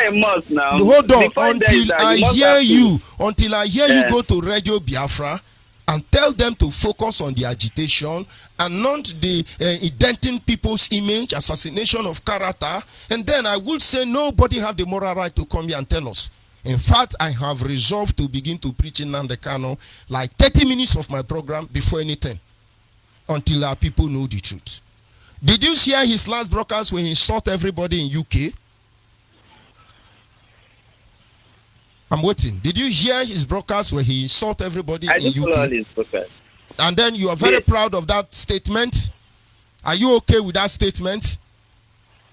The answer me now. Let's know the truth. Are you proud with that statement? Whatever statement anybody and then if you can't answer me, get off my line. We have outgrown all those things. This is human radio. Reason like human. You are defending him. Person you don't even know. The person you don't even know. The lines are open. You call, you say what you want. The rule there is if I ask you a question, you must answer. Then when you finish answering, then you say whatever you want to say. Are you there, caller on the line? Caller on the line, are you there? It's Sabuto and Kemjika from Port Harcourt. You are blessed. Sabuto and Kenjika, do you have access to the WhatsApp line? Not really. Okay, what you will do is just continue. Let me get your line. I will talk to you tomorrow. Okay, today you are not emotional today. Why? No. Understand. I can't come on air every day and then I disagree with everybody. Sometimes people say the only reason you will know that dogs are not fighting is because they play with their teeth. When this dog comes, he bites the other one. That one will have to fall. That is the only way you will know that they are not fighting.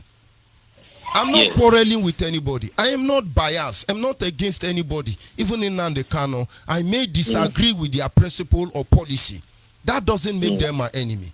But since I am like dog that plays with my teeth, sometimes we got to fall so people know we are playing. So when Ubufi called and was saying, I just need to give in so he can express himself. What is fine. I am the one that feel this suffering firsthand. Nobody can tell me otherwise. Exactly. Our main work is actually to, sensitize the people. That is even the main work we have. It's not easy to return the cup. When you give a camel a cup of hard liquid, for you to retrieve that is really very difficult. Yeah, the information that these people have been fed on, we need to retrieve the information and give them the right information. That's why I always say that this project is at the stage of renewal, restarting. When you discover that in your fuel tank there's a water, a large quantity of water within your fuel tank while you're driving. What do? You don't top fuel on it. You go down and remove the whole fuel, the whole water, possibly waste all of them, and fill your tank with fresh fuel. So, like trying to patch. Oh, someone called the other time and was saying, if he comes to you, are we not going to move on? Has he changed? At his age, he can't change. That is the truth. At my age, there are certain things that is almost impossible for me to change. There are, because I've grown with those things. Who Nnamdi is today is who he is. He can't change from being a tyrant. He can never. It's not possible. So what you have been doing for a very long time becomes part of you. It's in your blood. And you can't change your blood and refresh yourself with new blood. So this personality cannot lead this struggle. That is my own. Whether he comes to you tomorrow and say, oh, okay, Uchimoto and George Onyibe, we are sorry, I am sorry, can we move on? Please, you have failed. He will become my unit coordinator. You have he failed. Will go and serve as my unit coordinator. Even if, at that step, he has to take up some check-up, some screening before he can do that. I've been thinking, who in Nigeria can go on air and begin to... When sometimes I look at it, I say the Nigerian government has really been fair to this young man. Yeah, everybody just left you. Not that they cannot do anything. Who can come on air and begin to challenge a constituted authority? A constituted authority elected, recognized worldwide, to begin to call a country a zoo. I mean, you want them to take you serious? Nobody refers to Nigeria as a zoo all over the world apart from you. No president refers to Nigeria as a zoo in the whole world except you. Does that mean that you are the wisest man, the only wise man on earth? So these are the things that make this struggle a childish thing. It's so childish. It's so childish. Whereby someone is doing things the way he just woke up and feel like doing them. That makes me, crazy, because he doesn't show any atom of seriousness. So whether he comes tomorrow, that's my own point here. Whether he comes tomorrow, whoever is coming to join two of you together, he is an elder, whoever he is. Our aim is not to come together and yes, let us forget and forgive.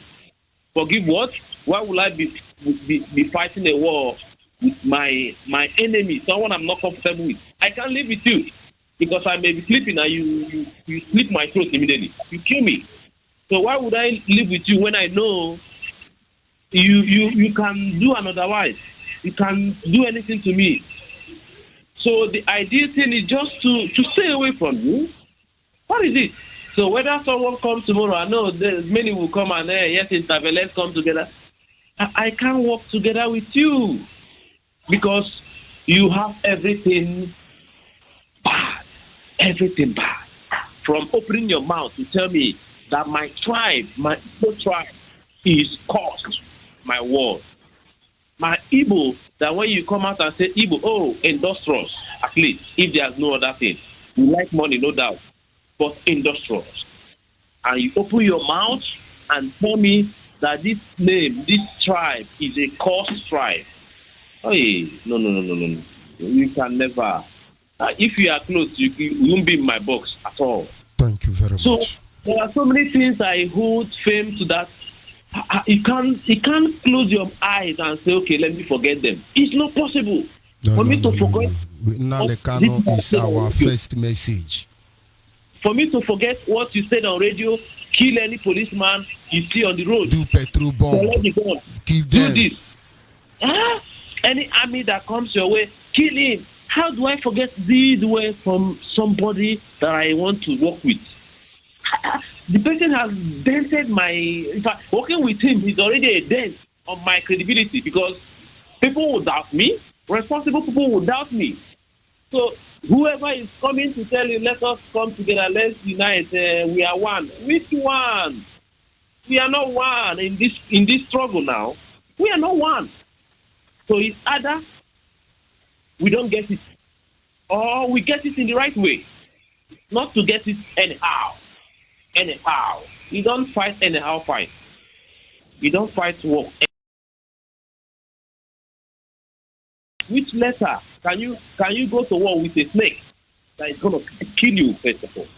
So this is the situation of him. Thank you very much. A man that is not democratic, a man that cannot work with people, cannot work with people. That is the fact. That is the fact.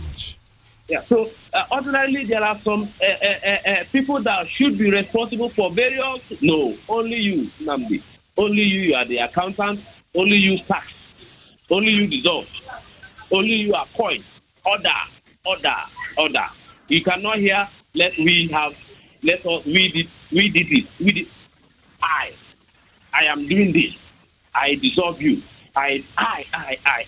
That's the pronoun you hear. You can't hear we. No, you cannot walk. So it's either he's away, he's pushed away from the Biafra issue, or he messes up as easily. Yeah, but we cannot work with him. We cannot work with him. This is my point. We are here Thank you very much. We are here to begin anew. We are here to start afresh. Thank We you have very to start much. afresh. The foundation, the building is already bad. Yes, the And it's foundation is fallen bad. apart. It's gone. We have to bring this house down and start afresh. This is my point. Thank I always say, every night I try to emphasize it. We have to start afresh. Any day I feel that this is not the ideal, this is not the philosophy, then I have to back up myself. I will back up because my belief is that we must bring this house down and start the foundation afresh. Even if my generation cannot get it, it will be gotten when it's due. Thank you and very not much. ESN. That only you employ, only you hire. Are these boys our best brain? The ESN you employ, are they the best in security? What is their qualification? Well, if I begin to talk about these things, I won't give others opportunity to call. So let me stop here. Thank you very and much. God bless. Thank you. God be with you, my brother. And of course, our people must understand.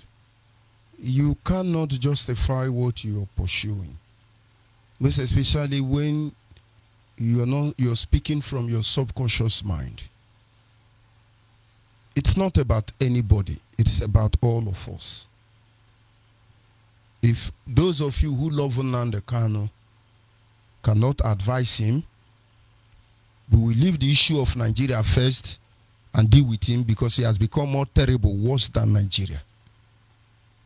He's become more plague that aches our people even more than the Janjaweed, as he calls them. What we want is absolute freedom. Nothing more, nothing less. Call and WhatsApp, are you still there? Call and WhatsApp. Good evening, my leader. Good evening from here. That is the voice of Saboteur. I always know them. You want to Original deny? Saboteur. You want to deny? Okay, original. Go ahead, please, my brother Aslan. Yeah, man. Ndị when you say onye mara ihe ibe m hare akpọ YG here. Onye mara ihe ibe m hare akpọ YG here. Nkịta ya gbuo anụ mana ọ naghị n'ite ofe achụba nkịta ka egbuo. You can imagine. Nkịta gbuo anụ eji eti ofe naghị n'ite ofe achụba nkịta ka egbuo. Ọ dịkọrọ mma. My dear brother, my name is Anselm Onyibe from Abatete in Omamba province of Biafra land. And I'm here residing in South Africa to watch on the progress so far of our people and how looking forward to see how we can fix what has been damaged. I want to use this opportunity to advise our people in the whole world, those who are pretending and those who are hiding, that there is no need for pretense. If you don't want to come out and speak out, one day he will call you names and you will be forced to come and join us, because I have said this thing before. The earlier you join the group of saboteurs, the better for you. Because when we take the first seat of saboteurs, maybe at the time there will be no space for saboteurs to join. So it's better for you to join the saboteurs now, and you're one of those who glorify this name. Because before, when you hear saboteur, you will think it's a very bad thing. It's not a bad thing. It's a very nice thing to be a saboteur. So I will advise others who has not tested this, please try and test it. Test and see how sweet it is to be called a saboteur. And consequently, I listened to that clip of when he was swearing and yapping to the people in the UK. I guess what the type of question they asked him that provoked him to, in fact, expel even everybody there. He expelled everybody. I don't know what questions they asked him, because it's like the amount of money he was asking from them, they couldn't raise that amount of money. Pissed off. And at the end of the day, he told them to send the money. Send the money. The person in charge of the money should send it to Germany. This one, Judas better pass this one. Who Judas? Judas is better than Nnamdi Kanu.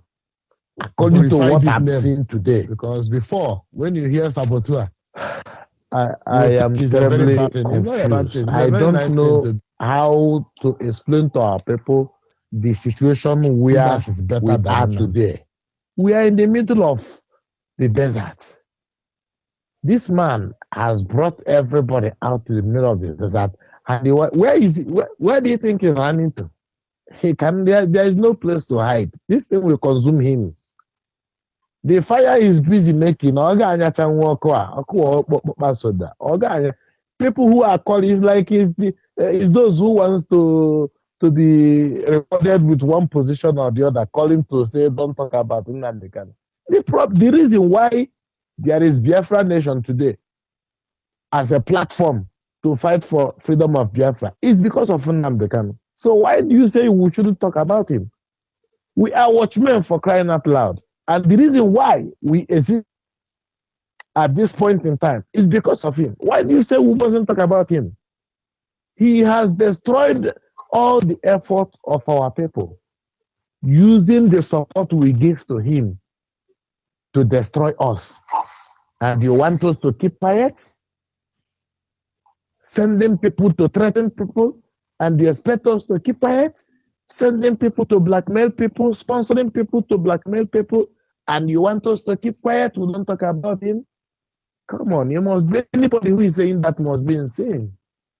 There is no way we can talk about the struggle we are in today without lamenting what someone somewhere has cost us at this present time.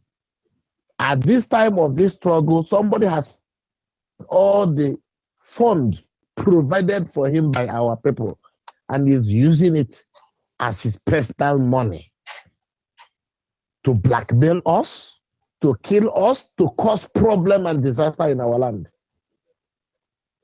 And somebody somewhere will be saying that people must, somebody gotta die to give this freedom. Why can't you go and die? Bring your family, go and perish them so that we get freedom. Eh? You are choosing selected people who is going to let him take the ESN to Afaruku Ibeko and start bombing the police station in Afaruku Ibeko and see how the response is going to be before he will take it to other people's states and villages. And our people don't have sense. Once you just so police station, eh? It's only a child that you will tell don't put hand inside the fire. It's only a child you will tell not to come out from sun. An adult, you don't tell that an adult to come out from sun.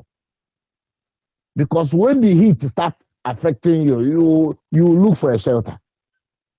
But I don't know how he has managed to brainwash everyone.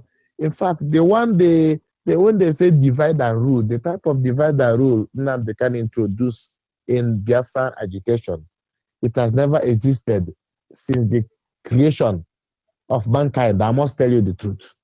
The type of divide and rule he initiated has never existed. And it's like he has swear in this struggle. He has swear instead of him to lose, let everybody lose. But there is one thing I want to let him know. He think he started the struggle. He never started it. He only joined. Ojukwu started it of blessed memory. Wazlike resonated the struggle, followed by others. He just key it to it and he want to use it to settle his family. It's not possible. Let me remind him, the death of his parents may be a punishment of what he has done to us. Because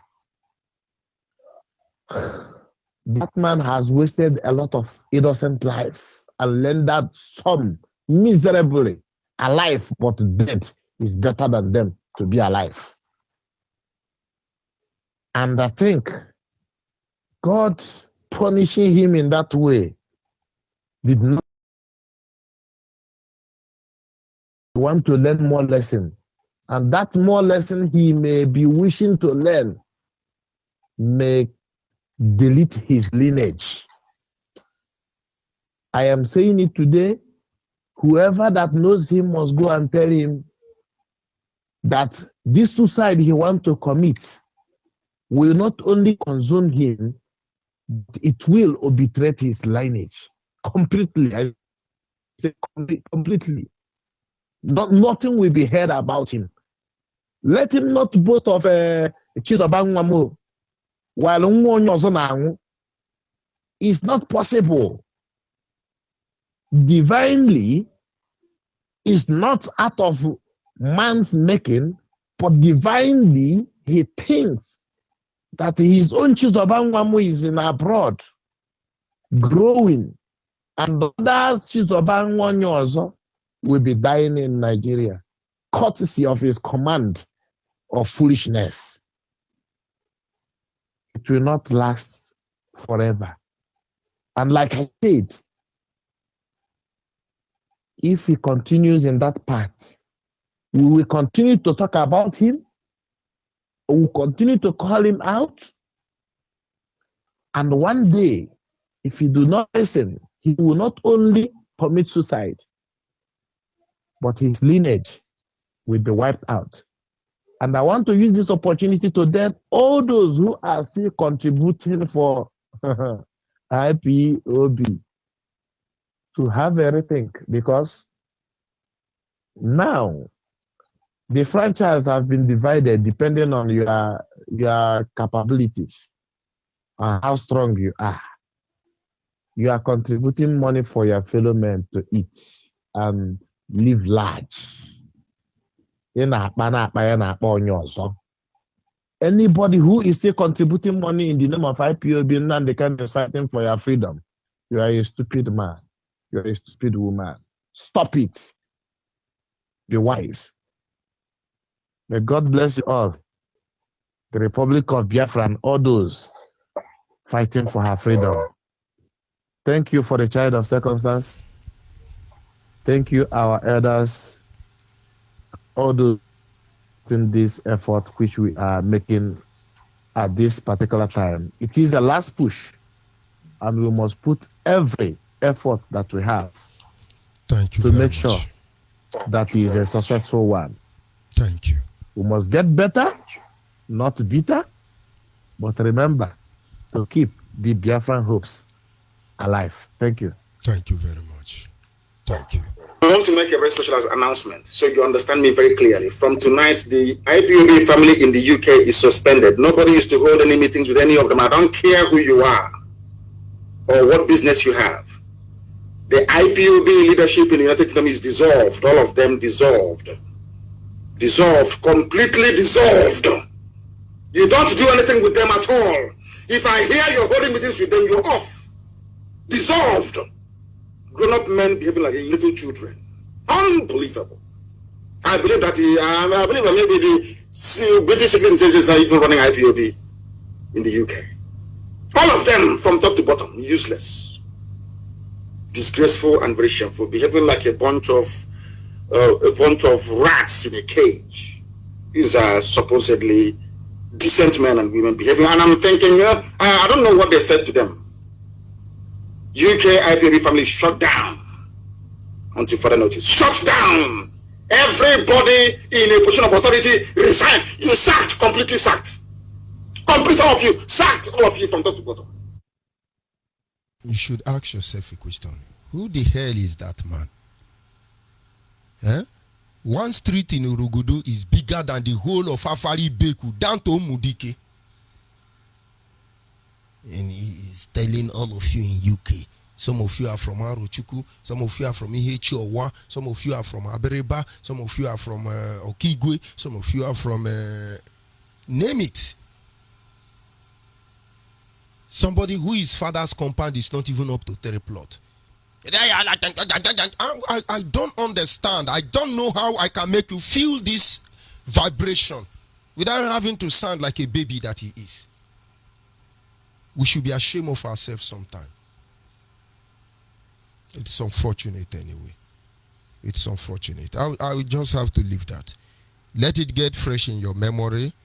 Let us try as much as we can to delete some of these unbelievable mindset from you. We're here for the good and betterment of Biafra. We intend to engage the world through the preamble of law. Above all, making sure our people understand what we represent. Somewhere along the line, we missed our way. But now, to make a U-turn, it's not always easy. But we have made that U-turn. We'll continue to do that. Call on WhatsApp. Can you hear me? Hello, good evening. George Onyibe. Yes, good evening. You sound like a saboteur to me.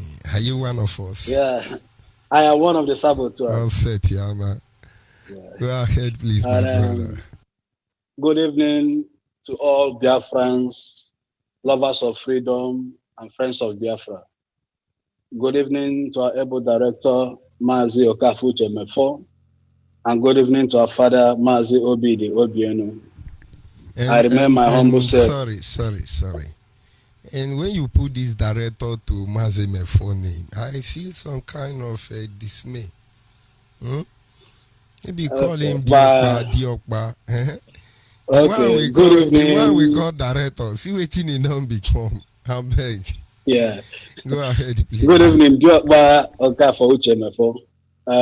Diokba George, with your permission, give me the privilege to give a definition of stupid before I start making my comment. You have my permission, please.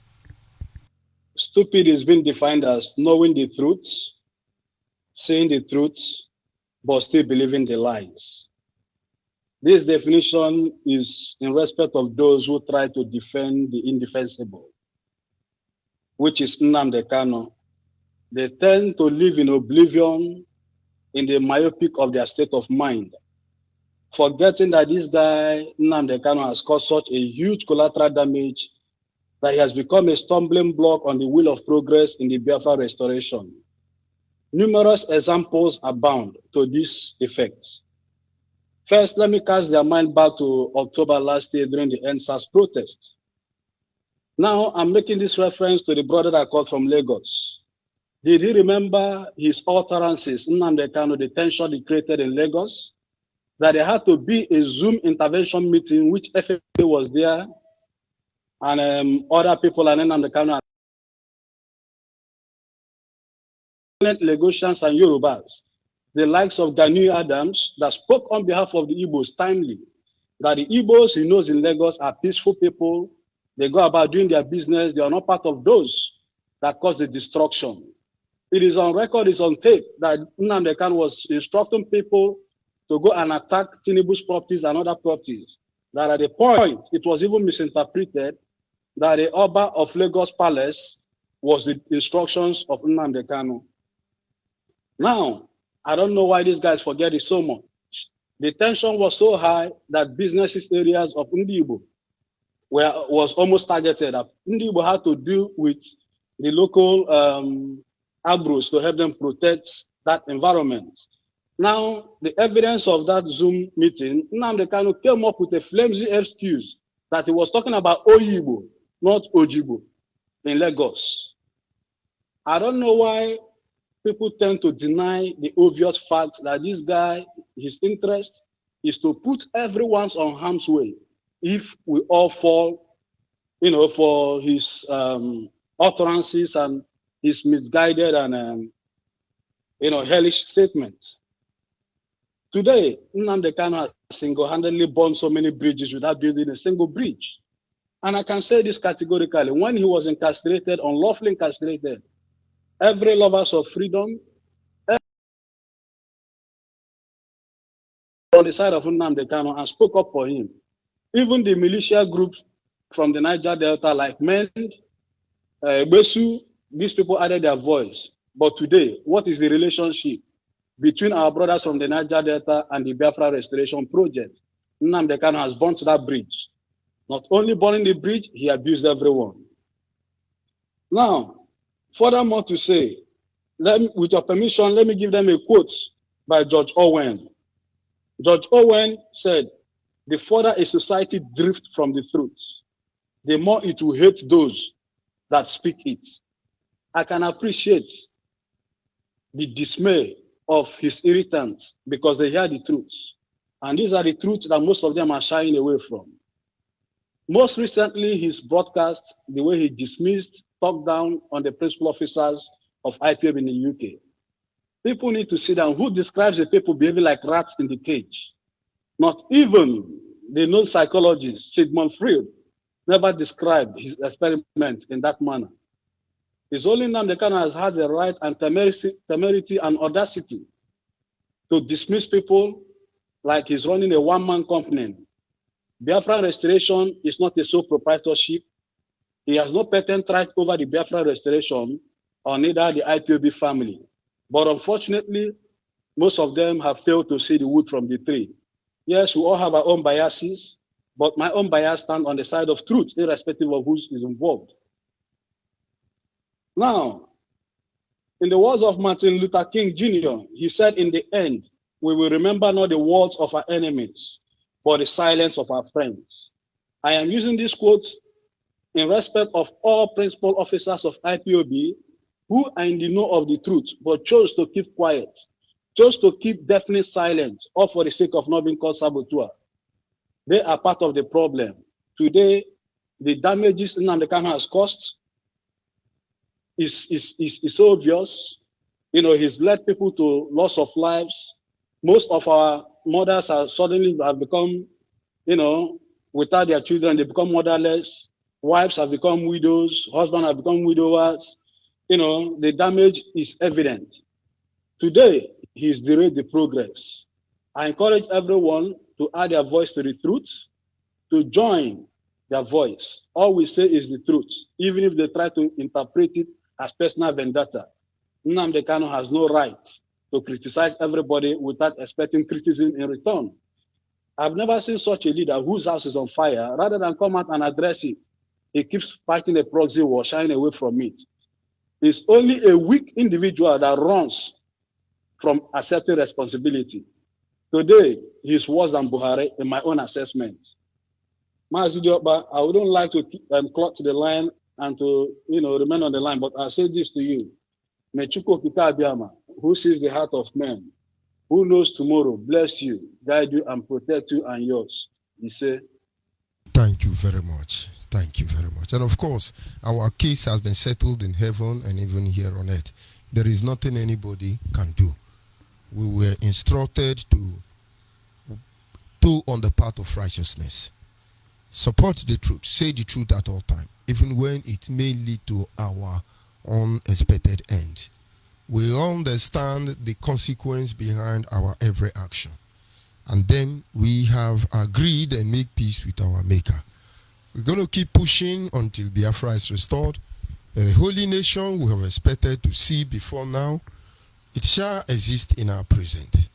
The Yorubas will go their way, will be good neighbors. The Hausas will be free, we will be good neighbors. And then the Fulanis will be free, because most of them are not free. But and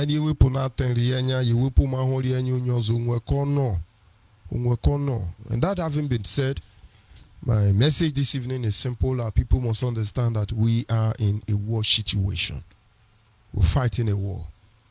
And this war is being influenced by every aspect of life. Spiritually, physically, that is war ranging.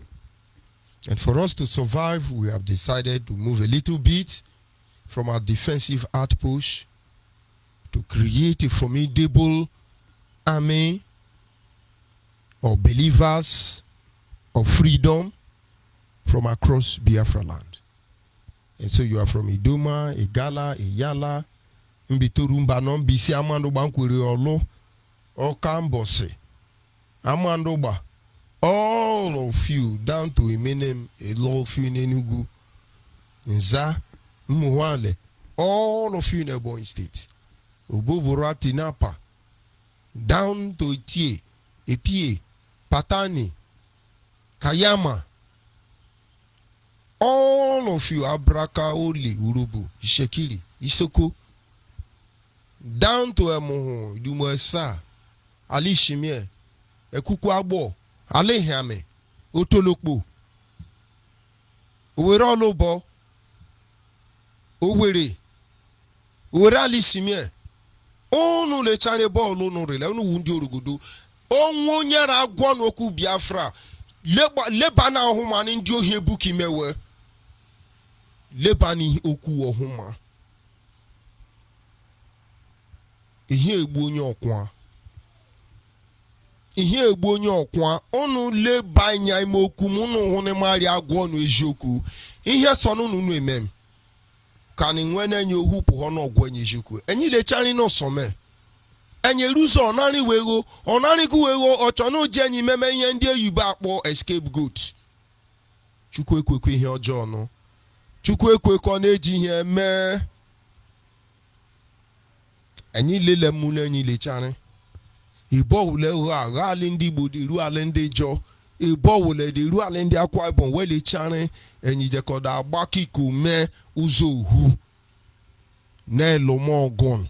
Aga ni ke menyi nwenyi. Umene nye nwenyi no nwenyi. Aga ni ya menyi na ali enyi remma. Ibe ni yake nora akose. Imeni wenjo u izuni muhi u abane mama u. Nsanyo ke ni makani nhoni were ku ejoku o so goji renyi menwa no meme ihe nkwesiri meni leke nwonye orogodo nwo na hu lo re timpo ejoro onari gu ego onanigwe ego abiane ndakonu maka ni nkonu ndị nkenyi kere n'ime lejigbo ihe egu kari atonu le ome unu chonu du mi olu nu kere ni nka kono ya hanji kpumono kan ire che di day ibobo ke meme o kanu po ha o se wele ono pe fam mmegwa ihe nke me nke wepochari ahịa leri elu ahịa meme ni ihe alewa anwa leke nwa ahịa iri nkwụsị ebe iwu ari ewe mo ihe olewe solewe me ejoku ya ka iji pụ heben ejoku ya ka iji bu moto enyichi ụzọ ejoku ka iji wole enyi ye gọọmenti ejoku ka enyi jiri ebi enyi asakajede ahụ mmụọ enyi maka ejoku enyi asakajede kwọnọ mgbe enyi sonye ka enyi na-ekwu ejoku ndị nke enyi nwere onwe enyi apụ ha gwọ narị atiku eruo ọra tushelu ilu osaka ndị nke enyi si na onye nwere rishu dara ọrụ kotoba mari kebe ni mari ejoku agbachi m nkịtị onye chọ na oji onwe egbu ala ya ji onwe egbu ala enyi hu ile call on WhatsApp, are you there? Call on WhatsApp. Just hold on just a minute, please. Just a minute. Call on WhatsApp. Still hold your line. Yes, you can go ahead now, please. I'm a saboteur by God's grace and a proud one. That is very good. I'm happy for you. Because I told you Nanda Kanu before now. I told Chike Doziem. I told Tony Nzurumike. I told Nena Yanya. I told China Sangoru. I told all of them. You see this name you want to call me? I will make sure after you call me this name, you will not call another Biafra. They don't understand. Men that can't call me name. Let them come. After my turn, everybody will gladly answer saboteur. Oh, how I love saboteurs. Hey, how I love saboteurs. Hey, we are proud saboteurs, my brother. I'm telling you, my brother. Go ahead before I turn to musician here. You're welcome, my brother. Oh, my brother, well done. I'm so happy that we are moving forward in this station.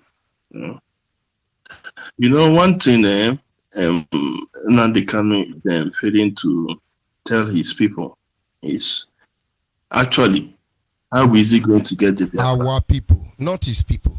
He don't our people. Sorry. I take it back. Sorry. My mistake. I take it back.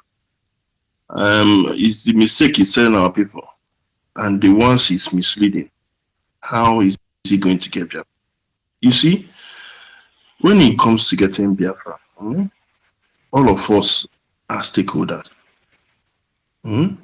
Now, what I want you people to do, this new platform that we are following, with time, I believe HMFO is on course. You people will start telling people on the procedures on how we will get Biafra, which Nnamdi Kanu is not doing. You see, we don't want war. We don't want fights. We want Biafra to come in peace. All our family members will live to see Biafra.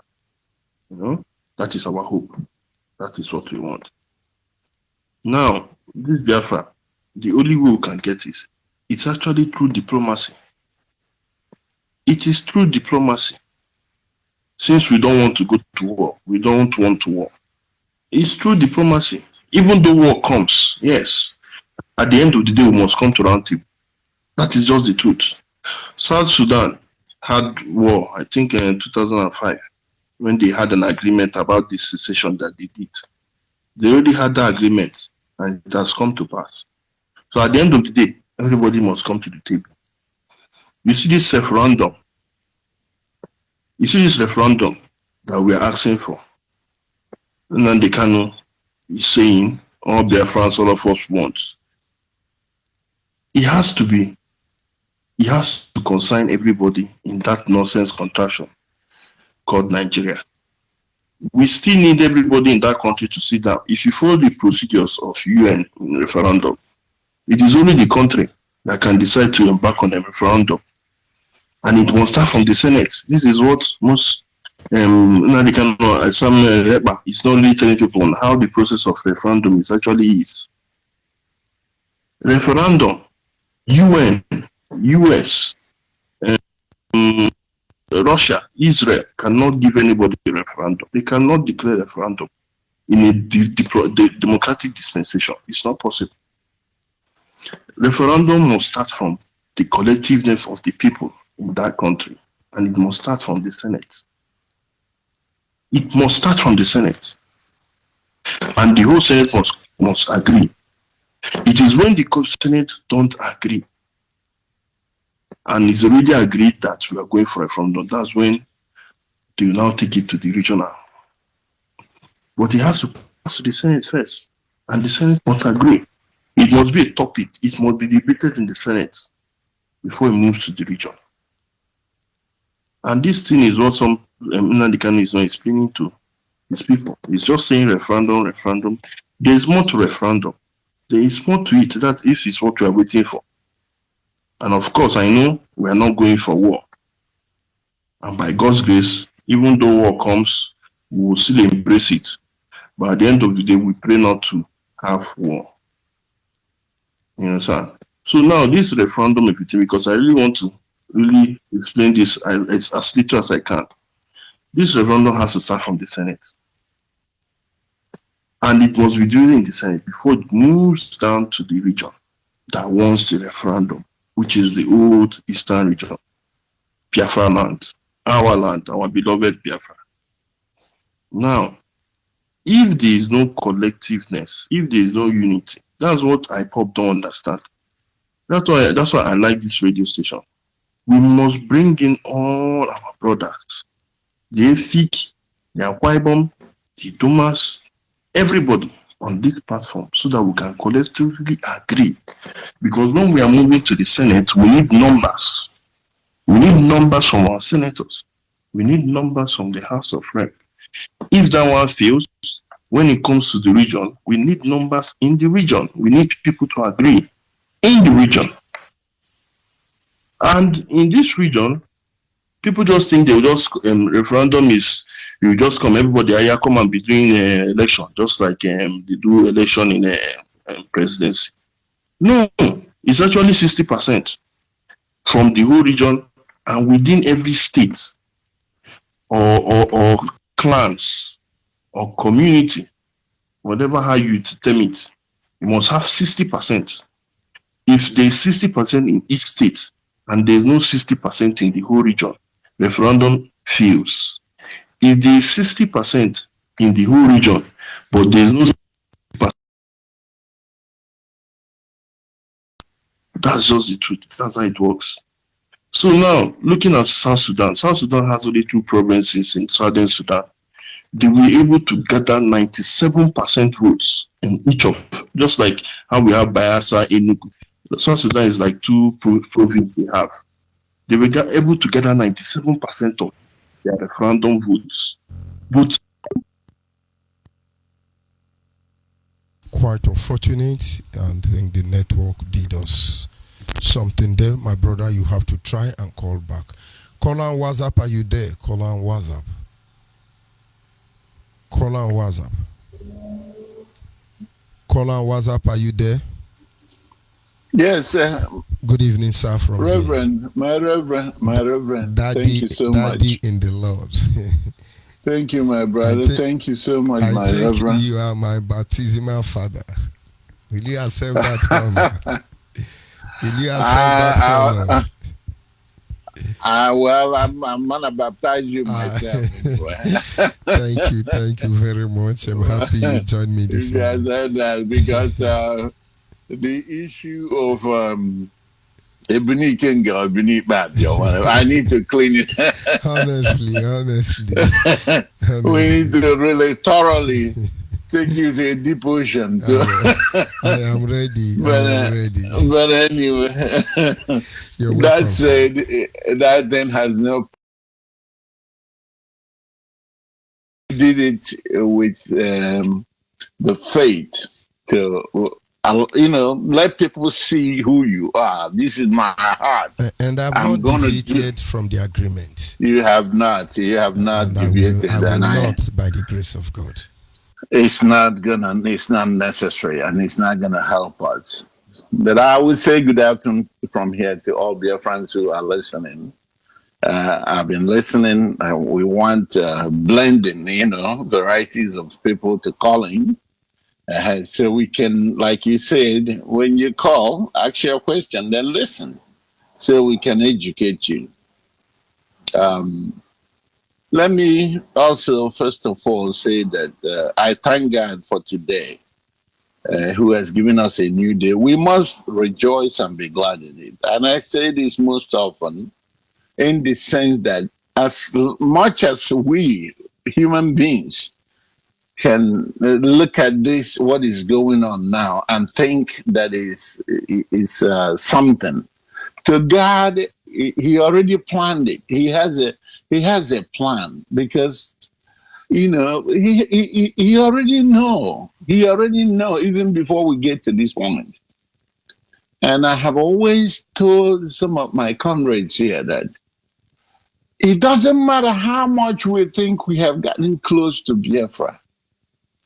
As long as there's no truthfulness in what we're doing, as long as we remove that truthfulness, we are not going anywhere. Because sometimes people think that we are almost close. Now, why are you talking what you're talking, George? Why? And this is what is driving the people that are calling here and saying, I like what you're doing. Since you're focused, we're going to Biafra, just focus on what you're doing. I appreciate that you just pointed out Chief Ralph Wazirike, who should be honored for starting this, picking up this mantle after late Dean. What did he get from this same criminal? Was trashing of his name. Are we going to forget Alaji and Asare Dakobo? Are we going to forget him for all the contribution, even when he was in detention? We can rule out those guys. What did he get? Insult and thrashing. Who are we going to talk about here? There's so many other people who are working hard to make sure that our people are free. I'm not going to forget Barrister Tony Nadi or Barrister Meke, sorry. All these people are doing what they're supposed to do. I'm not going to forget Chief Nyamudo. I was once in that field of, talking down on this man. Now I can look back and I can see that he's an elder, very carefully approaching what he was doing, and we didn't quite understand him. We are so hyped up, and today God has opened up our eyes and unveiled that which is hidden. Because when there was something that was hidden that we didn't know when we all joined. And we thought we are all telling ourselves the truth to get to Biafra. Thank God for removing that veil. And now we can see. I don't know, my Reverend, if you had listened to the voice I sent you as far as my resignation and everything. In that voice, I also said that I was advising him to please, let's do this quietly, that I'm not going to say anything. I'm not going to come out and say anything. That I want him to relieve me quietly. Sorry for interrupting you. Just the same way you were begging him, I pleaded to all of them. I say, see, remove me peacefully. Let me go. I will disappear. Nobody will know I ever existed. Because they were doing the wrong thing. And I'm not ready to associate with them. But that's exactly what they want now is to remove me and do what they are doing now. I tell them, don't do it. Because I will not back down for you. That's exactly what I beg them. I say, you people are dancing naked in the marketplace. Imagine how our people will see. It's so sad. I beg China Sanguru, I beg Tony Zulumike, I beg Chike Doziem, I beg Nande Kano, I told Uche Mefo, please beg them, let them remove me and let me go peacefully. Even though for 4 months, from the day I was expelled from Biafra, 4 months on, I never said anything. But every day I watch, I listen to Radio Biafra and I watch them. People say something, I say no. Because I believe that at least 4 months is enough for them to do what they want to do and let me disappear. They continue. I see they hot, I see they pepper. Now, I can't do hot to the pepper now. And some people will now come and go ahead, please. I'm sorry for interrupting you. It's important because, I felt like the same thing. Remove me, let me quietly go. But you know what? God said, where are you going? Using the national and who was disgraced out after a few days later, and his deputy, who is yet to come and speak on this important thing, because the longer they keep silent, I wanted to remind them of our oath. The oath is that we are not going to do anything that will jeopardize the struggle. I never knew that the oath would have been on my head if I didn't speak out. Because part of allowing something that will jeopardize the struggle is when you see clearly that where Biafrans are heading to is nothing else but doom, and you be quiet.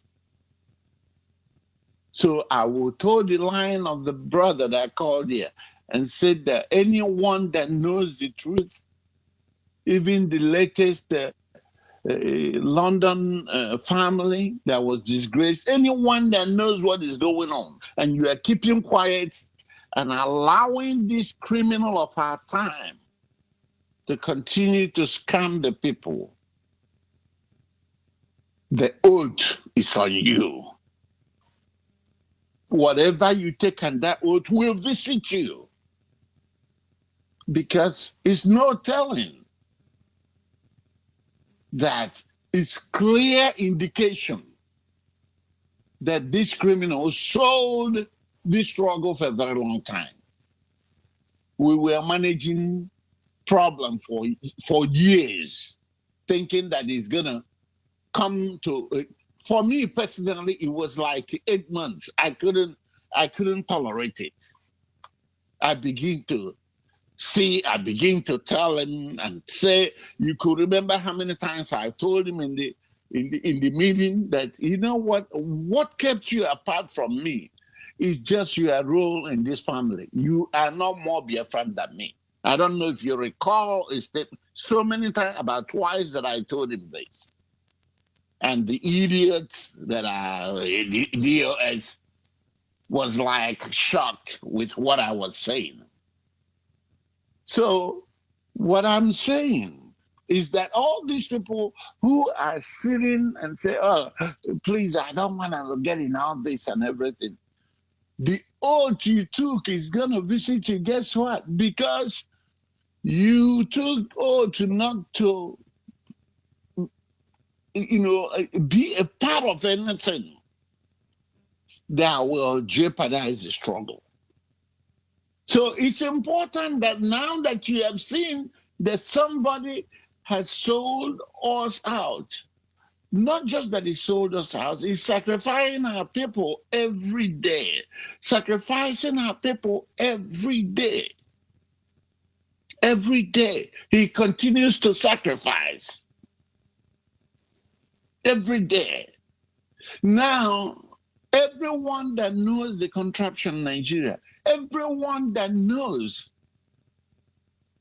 that the crime wave in the southeast, even before the ESN, there has been incidents of unknown gunmen attacking a particular place. They did it in Bayelsa last 2 years, or last year.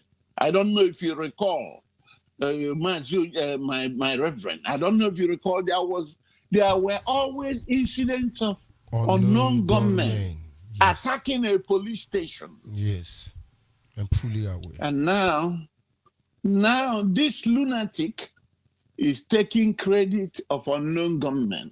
As a matter of fact, he's trying to make the followers believe that those unknown gunmen are some of the Biafrans who have died.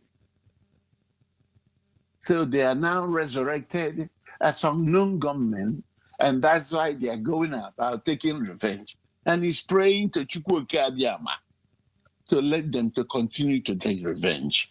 And I shake my head. I say, God in heaven, why would you continue to permit this evil in our land?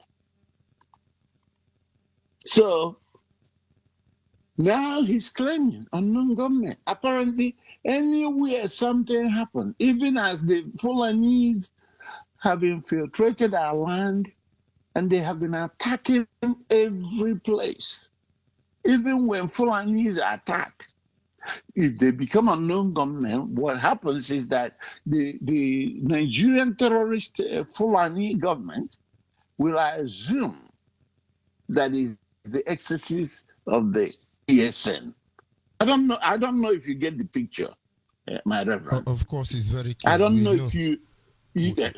He's trying to assume that since they don't want to come out openly as Eastern Deferity Dequenda, they are their name. So he let them change name. They are improvising to defend our land, whereas he's the one killing our people. We get the point. That's right. So, because sometimes when he says this thing, a lot of individuals don't understand where he's going.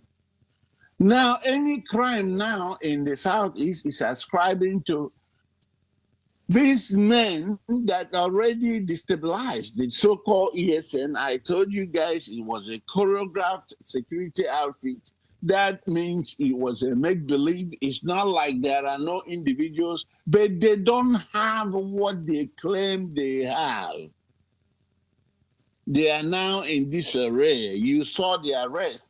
You saw people running helter-skelter. You saw the invasion of the community in Orlo and everywhere. You saw many of them that was arrested, and the ones they showed up, they said they arrested 20. Apparently, they are non-IPOB participants. They are probably people from those towns who are going about their business. Because what these guys were doing is they hit and run.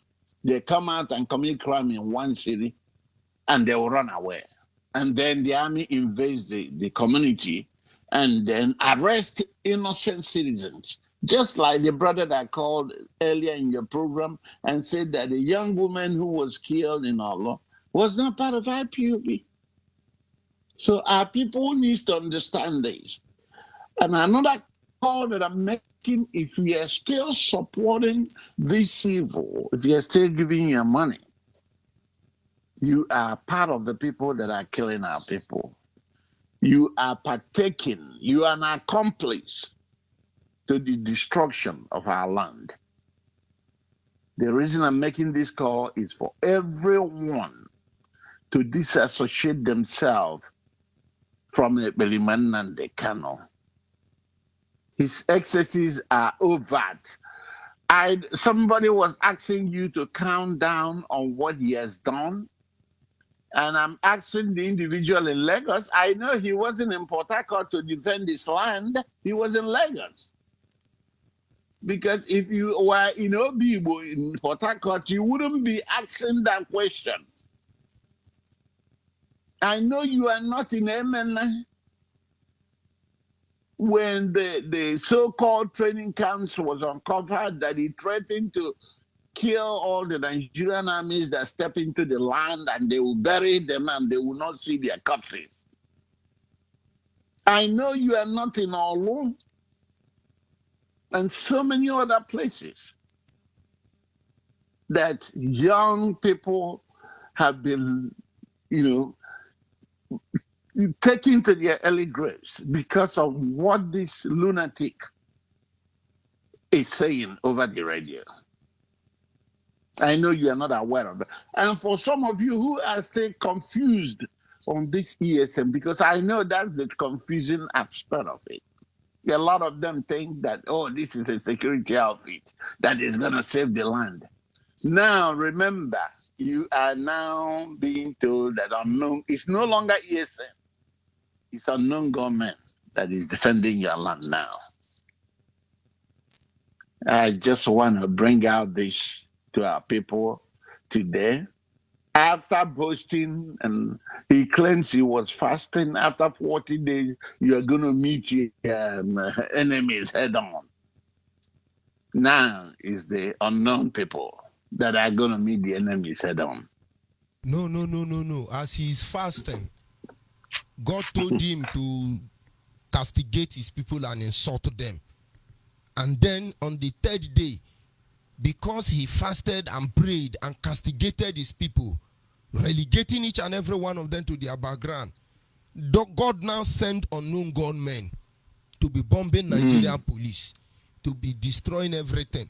This God did not understand that it's not necessary for unknown gunmen. We just need to change Nigerian constitution. We just need to have men and women who speak up for justice, fairness, equity, transparency, true spirit of a nationhood.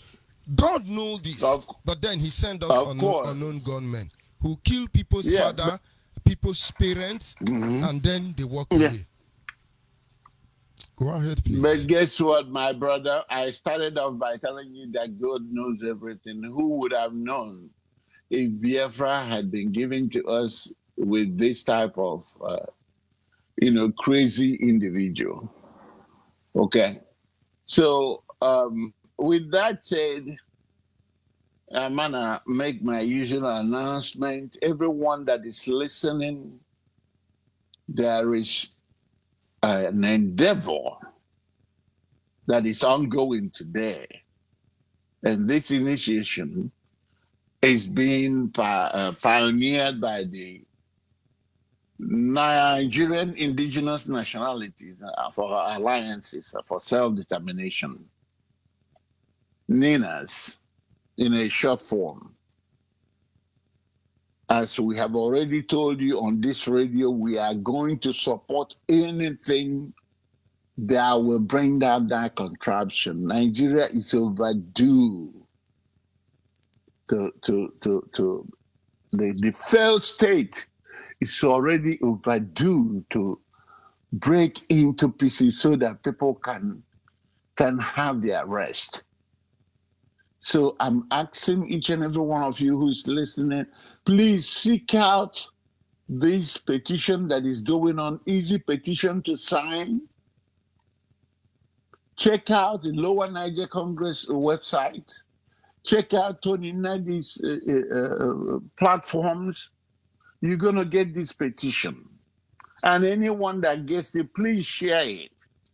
There is this thing they call the constitutional force majeure, which in a sense is constitutional grievances by the people. I had a brother talking about referendum going to the Senate. No, my brother, the referendum does not have anything to do with the Senate. So, and that's not what we are going, because if you go that route today, you are not going anywhere. Remember, they already carved out, they already, taking the majority of who is who in the House of Senate. We are not going there because I believe you call from London, ask them in London who asks for referendum. Is the people, is the people's mandate to ask for it. So that's what this constitutional force majeure is all about, because the constitution that holds Nigeria today is fraudulent Decree 24, which was imposed on all of us. And people that knows about it, like Elder Pa Adebanjo and so many other lawyers, they are aware that you cannot make a headway in that contraption using same constitution. Forget about all these people that call themselves senators, both the one from the south, the southeast, and the southwest. Forget about all they need is their pocket money, their allowances. They don't care about the people. The constitutional force majeure is a project by the national, or rather the Nigerian indigenous population, different indigenous people, but they have alliance together. They have decided to come together, owing to the fact that there's 12 states that already decided, that already did their referendum without telling us. Those 12 states in the north are already governed by the Sharia constitution. They have separated themselves from Nigeria. So for the other indigenous population that are remaining in 24 states all the way down, we are going for that. Everyone should sign this constitution.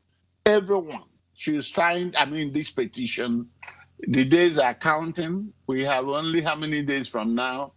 Only 12 days.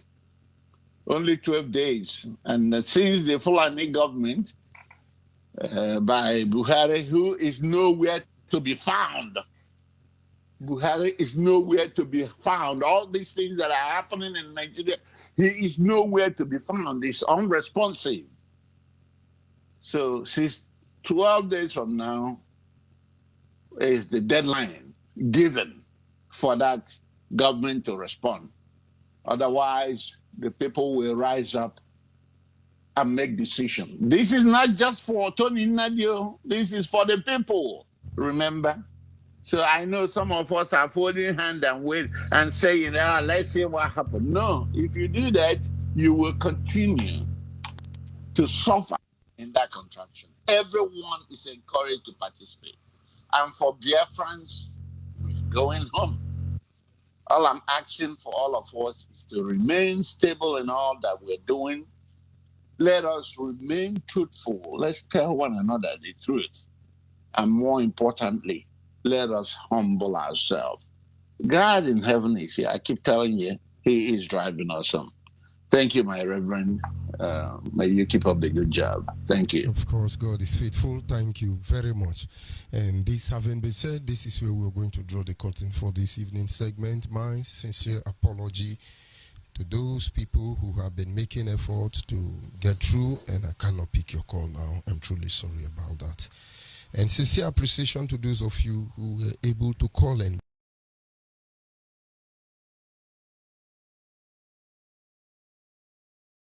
We took an oath to defend our people, protect our land, do whatever is necessary, whenever and however, for the overall interest of all our people. Anybody who goes contrary to this desire, these wishes, this recommendation, we will fall out on you. It doesn't matter who you are. We will make sure you will bear the consequence of your action. At this moment, we are talking, and then you think you are the Alpha and Omega. But believe me, very soon we will make you understand that there is nothing that you are except that which we have made you. If you are good in castigating, please go ahead and do it. We're taking record of you for record purposes. We need people like you in the nearest future. If you are sincerely and genuinely seeking for justice, fairness, equity, for our people in this Nigerian state, don't shy or don't be afraid to contact me. The family has begun working already. Just that we don't talk everything here. Whatever the case may be, I will have to remind you that I know feet do without my Biafra. I know feet at all. God bless you and good night.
Onyabona Malugo, Abatobi Equatago, si Biafra Bukayo, Biafra Nama original. Onyabona Malugo, Abatobi Equatago, si